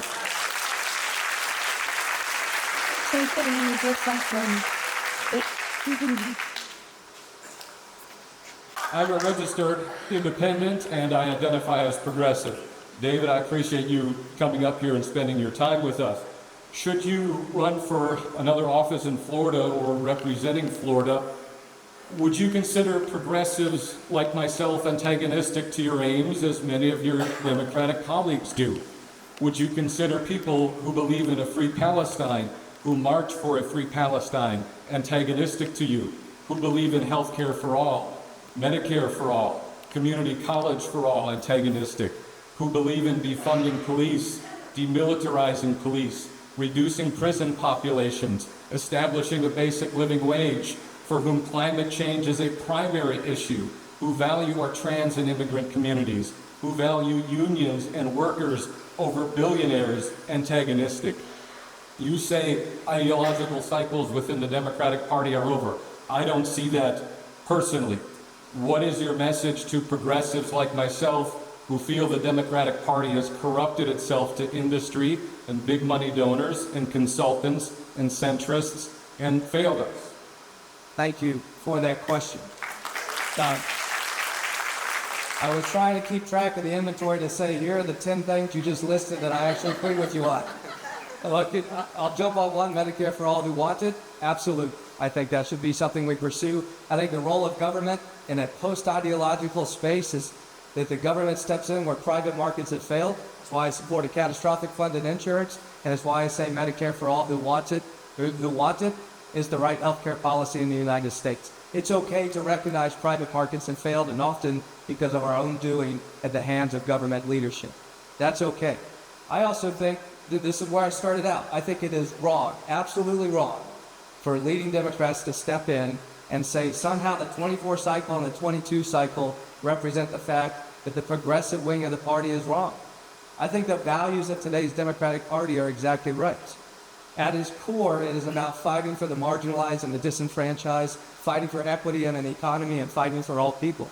I don't think it's a matter of changing those positions or changing those values. And my point on being a cycle where we're not seeing the left versus center fight is not to suggest that the disagreement's not. Forgive me if that was misstated or misunderstood. I do think it's that in all of these town halls we're doing, the Democratic Party today is a very rational party that knows the first thing we have to do is beat Republicans and beat back Trumpism so we can take over the levers of accountability of government. That's a very different space than a circular firing squad that sometimes we see within the Republican Party and sometimes we see within the Democratic Party. I also think what energizes and emboldens a lot of voters, including the left, are big ideas. Big ideas focused on solutions. Community college for everyone. Is it empowering people to go into the trades or into academia or into the arts, but creating opportunities for people, whatever way of life they choose? Absolutely it is. Because that's not only an investment in the person, but it's an investment in our long-term economy. I think a lot of people, not all, but I find myself here after 7 or 8 years in the NPA space. I think we sometimes get it wrong when we try to say, where on the left-right spectrum does someone sit? And that somehow our way back as a party or as a coalition is to choose some magical spot on the left-right spectrum, or to somehow say we all have to be centrists. That's wrong. Choosing just a centrist position to choose a centrist position, you stand in the middle of the road, you're going to get run over. I think what most people, I shouldn't say most, I think what a lot of voters, including myself, would define themselves as are not conservative, moderate, or progressive, but as pluralists. Right? I'm for lower corporate taxes, but more gun control. That makes me conservative in one place and progressive in another. And if you go through all of the issues, you're going to find me on the left-right spectrum all over the place. But at its core, the value set that I represent is to fight for the dignity of all people and to share our government policies represent the dignity that should be afforded to all people. This is an area, as I mentioned earlier, it's not right versus left, it's right versus wrong. I'm not afraid to grab the most progressive solutions that would solve the problem for the American people or for Floridians. And I'm not afraid to look to the right to say, are there solutions over there as well? Because at the end of the day, if we get it right, if we get governing right, based on a value orientation that is right, it lifts up all people regardless of how you identify your politics. But I promise you this, I reject the notion among some leading Democrats that the answer in 26 is to quiet the left. We need the left, we need the middle, we need the right. We need to work with anybody who will work in good faith for solutions for all. My name is Louise, and I live at Fernandina Beach. I'm a retired teacher for 35 years. I taught children. I look at one and say, that's going to be a great politician. He really knows how to talk. And I look at another one and I say, that's going to be a great president. She's going to be really wonderful in that position. I am at 76 years old. Sad to say that I am, for the first time, concerned about our children's ability to deflect this horrible situation that our government is here. So I have a suggestion that has been brought up many times, but it's a tough one for the legislature to take up. So for more than 200 years, our democracy has flourished, but now the legislative branch is relinquishing its power to the executive branch. As a result, Americans are losing faith in the ability of the legislative branch to fulfill its job as the lawmakers of our country. Just a few examples that I'd like to give. 1, no gun legislation that actually takes guns out of the hands of criminals and off of our streets. Actually, it is easier today for teens to purchase guns at an earlier age, easier for guns to be carried without permits, easier for gun manufacturers and lobbyists to sell, and for them to give money to campaigns for a pro-legislative vote. Legislators are standing silent while our allies are being slandered, embarrassed, and coerced, causing the United States to lose the influence and goodwill it has had since its beginning. Legislators are spending taxpayer money on pork-belly projects to ensure their re-election. Their inflated budgets are leading to the bankruptcy of our country and to the destabilization of the world economy. And I could go on, and many of us have here tonight. Surveys taken recently show that as many as 87% of adults favor term limits. A democracy should reflect a generational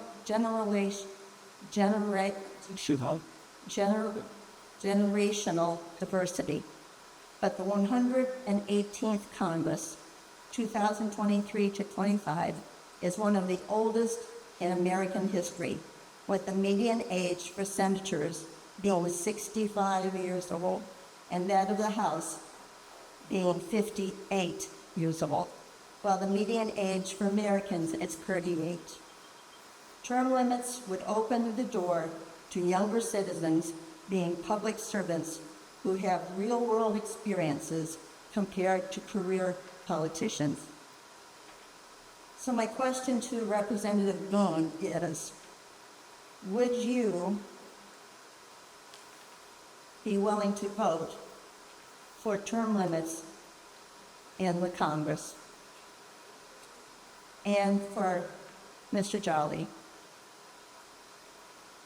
how does an average American influence the vote to create term limits for Congress, and by necessity, to vote for fair campaign finance reforms that would break the stranglehold the super PACs have on fair, free, and open elections.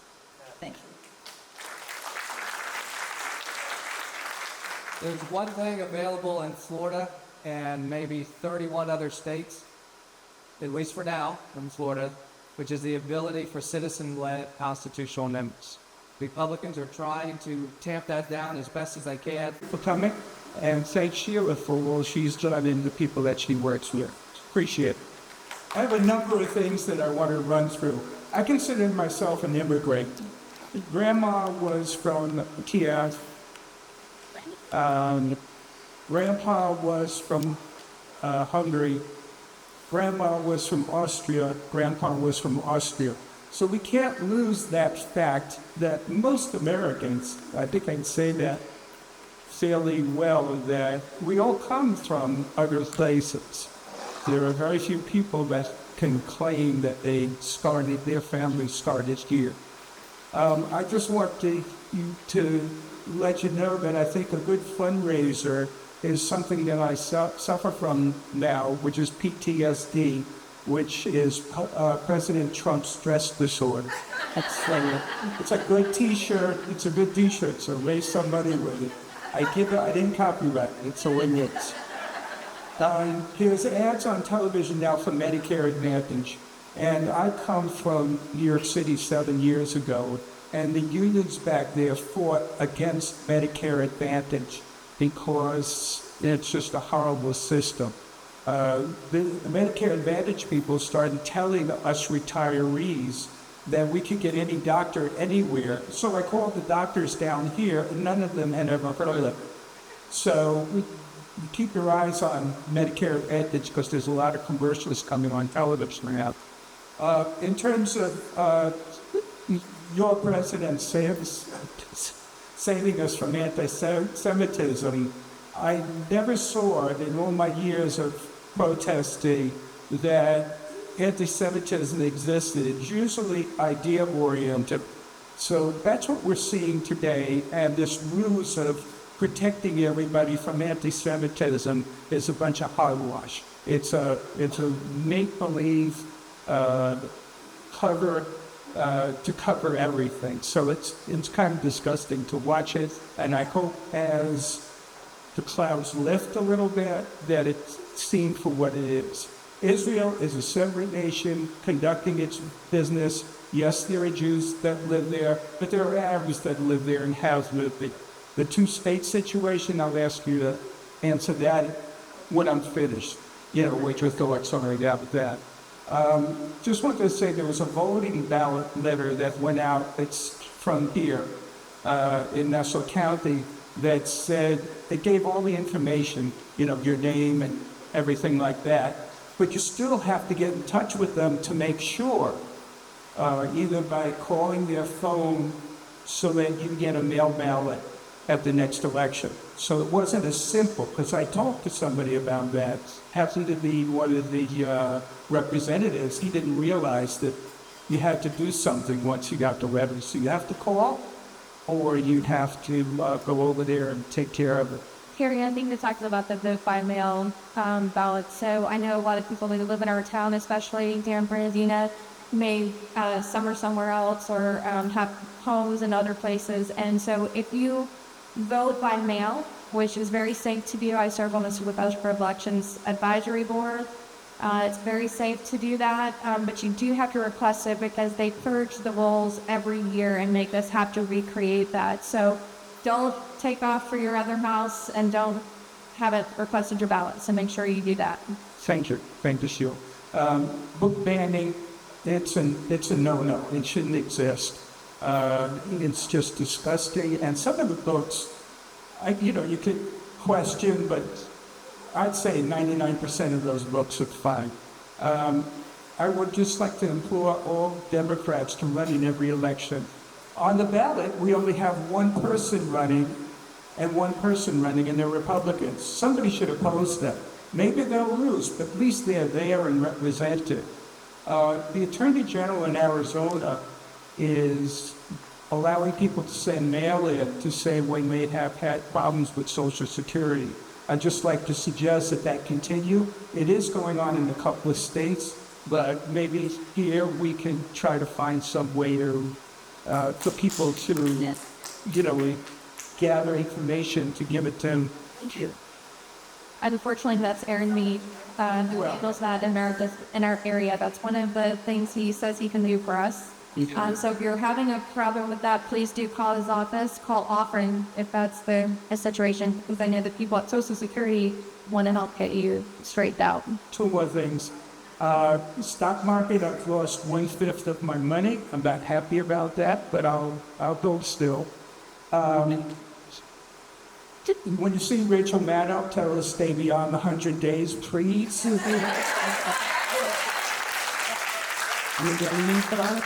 And we need you guys work.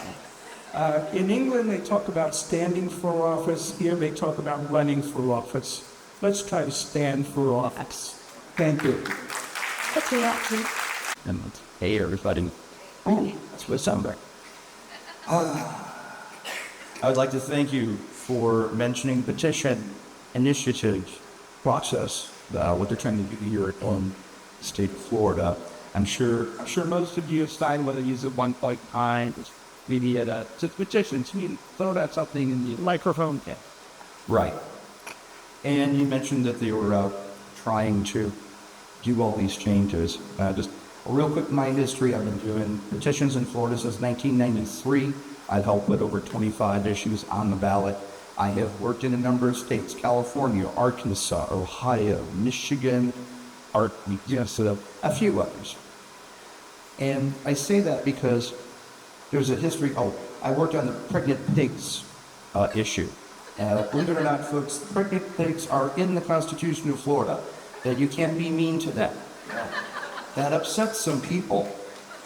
And so they started a petition in 2004, 2005 that said, we're going to protect the Constitution and we're going to take it from 50% plus one to 60% plus one because, not everybody might know what they're really about. So that's where the 60% thing came from, was the pregnant pigs. Now, they want to do all these changes because there's so much petition fraud, mainly people forging signatures. Now, in the last 7 years, there have been 55,000 petitioners that registered in Florida. They have only caught 5 people because it's such a rampant thing that's happening out there. I mean, it's everywhere. We sit around, so let's do this. Anyway, so what they want to change the initiatives to, for if you, someone here in this room might have a great idea this one, and you want to start a petition. Well, first off, we have to collect 1 million in order to get the 191,000 valid signatures that you need. What they want to change is, they want to change it to only Floridians can do this. Now, that might sound cool, but I live in Arkansas, Ohio, other states. There's a group of people that actually go around the country to put initiatives, to put ballots, initiatives on the ballot. They want to make it so that everything has to be, right now, to get all the paperwork in within 30 days, or it's extremely, very large fines. They want to change that to 10 days. It's just really hard because you bring in 10,000 signatures, you got to validate them all, and then we have to get them over to their office, where I believe that they're finally validated and counted. Volunteers would have to be registered, and you'd be limited as to how many that you can actually submit. They want to eliminate third-party petitioners, which means basically nothing would ever get on the ballot.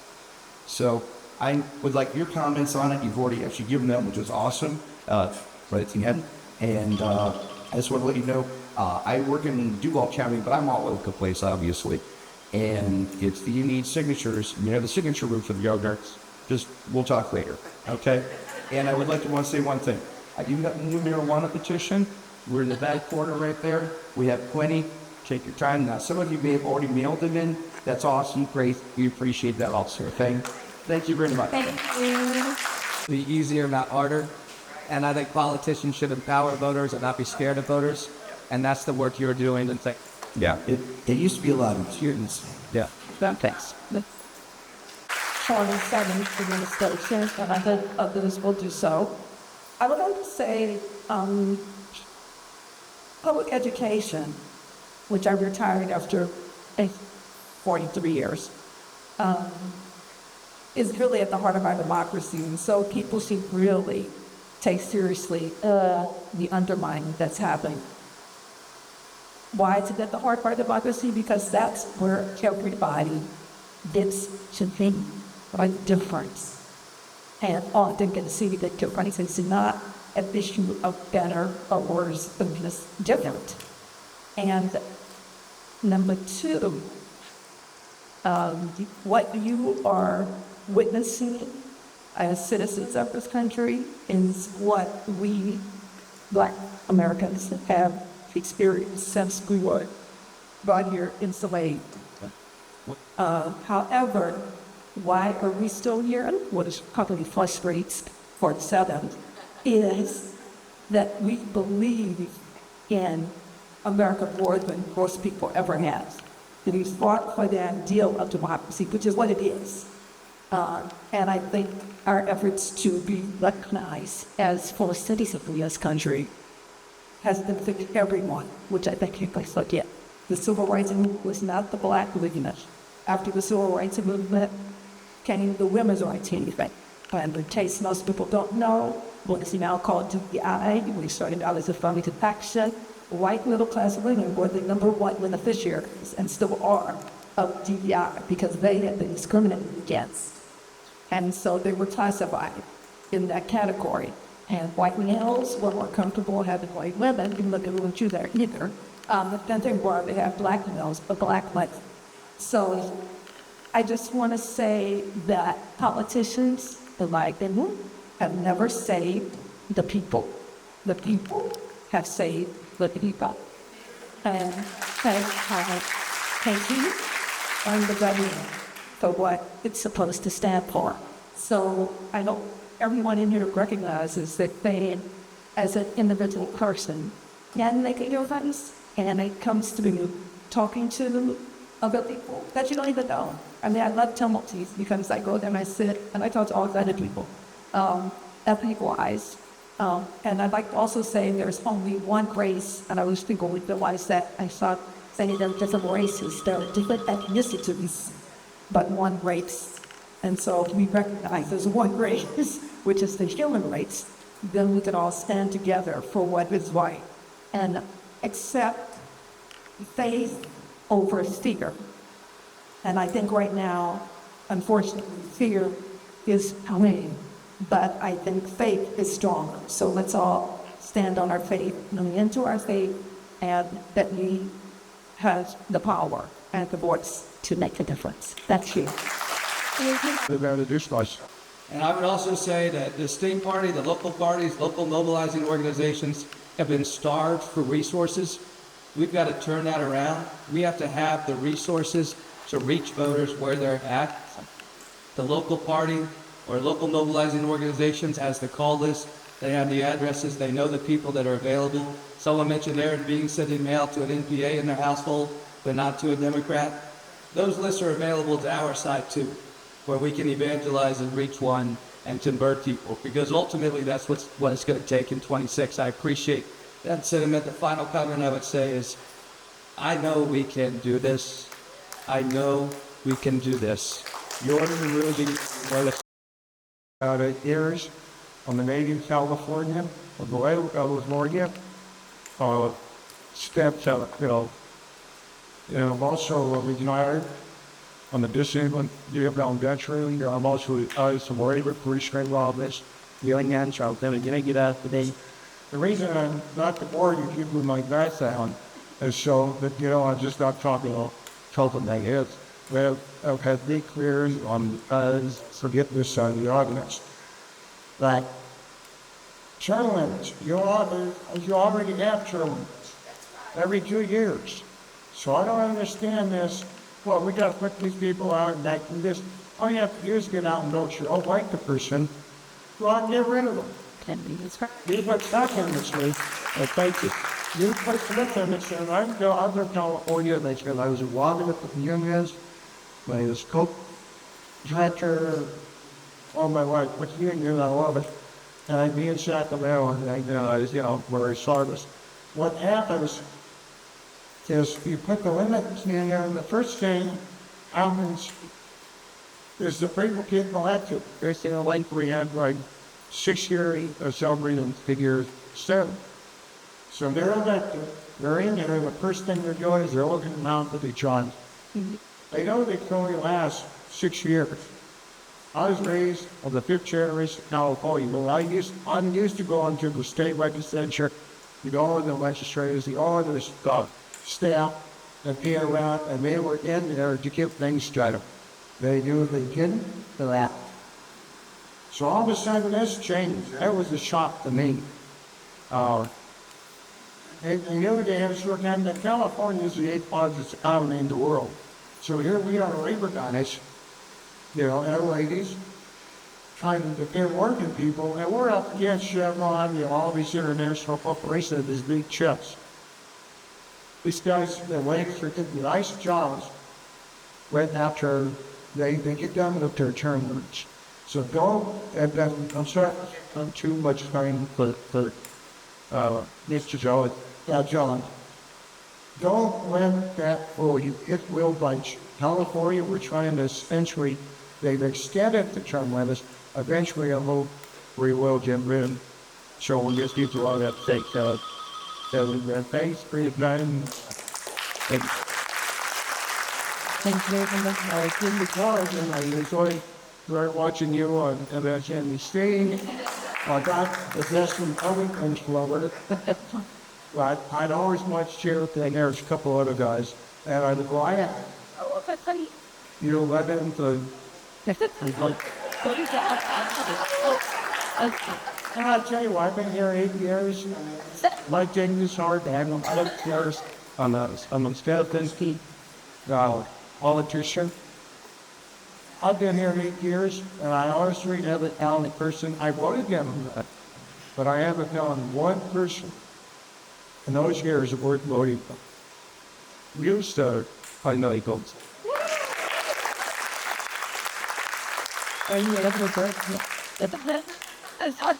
Cinderline, thank you for your. We could drill Taylor blue in the face. Oh, Mike, Teddy, Mike. Walk through with blue in the face. Boy, you live on an island at 77.7 to 70 kilometers. So, we're talking about this deep though. Only when you're kind of laundry. It's like doing something. Doing something that's facial. Shit, all how big what's there to ridiculous, challenging. Put the facts down. Open your opinion down. Put the facts down. And get involved in what's going on, or else nothing is going to change. Until we get Democratic people in Congress watching things, it's not going to change. I won't be repetitive talking about the same damn problems. I was in my hundreds to relations. That's fact I didn't like to know that now. I love living in the region. Well, 1933, everything goes to you against. Was that how Trump is following Hitler's playbook? Word by word by word. Did anybody think Trump is smart enough to do what he's doing? The guy's in dummy. It's being said by people like Steve Miller, and he's a puppet. Johnson, all Republican husbands are puppets to Trump because must go back. If they climb over the House of you was against Trump, must go so one on his head and get the person who's partner any Jew wants. It's so corrupt, it's unbelievable. Like I said, I wrote in my party. They've been doing here, comparing the Atlantic to Trump. After about a month, I called her up. So what happened to you? We don't close any national articles. I thought about saying, why is it convenient to post national articles? They didn't slow it doors on you. The 77.7 you have people on silent the Republican, and the last thing the Republican wants to hear is the truth. As actually the last thing any public wants to hear is the damn truth. So, I'm a registered citizen. and I stay the to Republican, so I had option for Republican, I can say, hey, I'm going to go with Lisa. That's what's the ticket. And I just can't understand how people can forfeit his threat. If you listen to him, he's just speaking to me. It's an idiot. I want to say this to stupid. In the post stores, that's all he does. But if we want to change it, we have to get involved, and we have to challenge the people that stand up to him. And it's not easy. People are going to get in your face about it. But if you don't stand up and start doing that, this is also enough. Thanks. Thanks,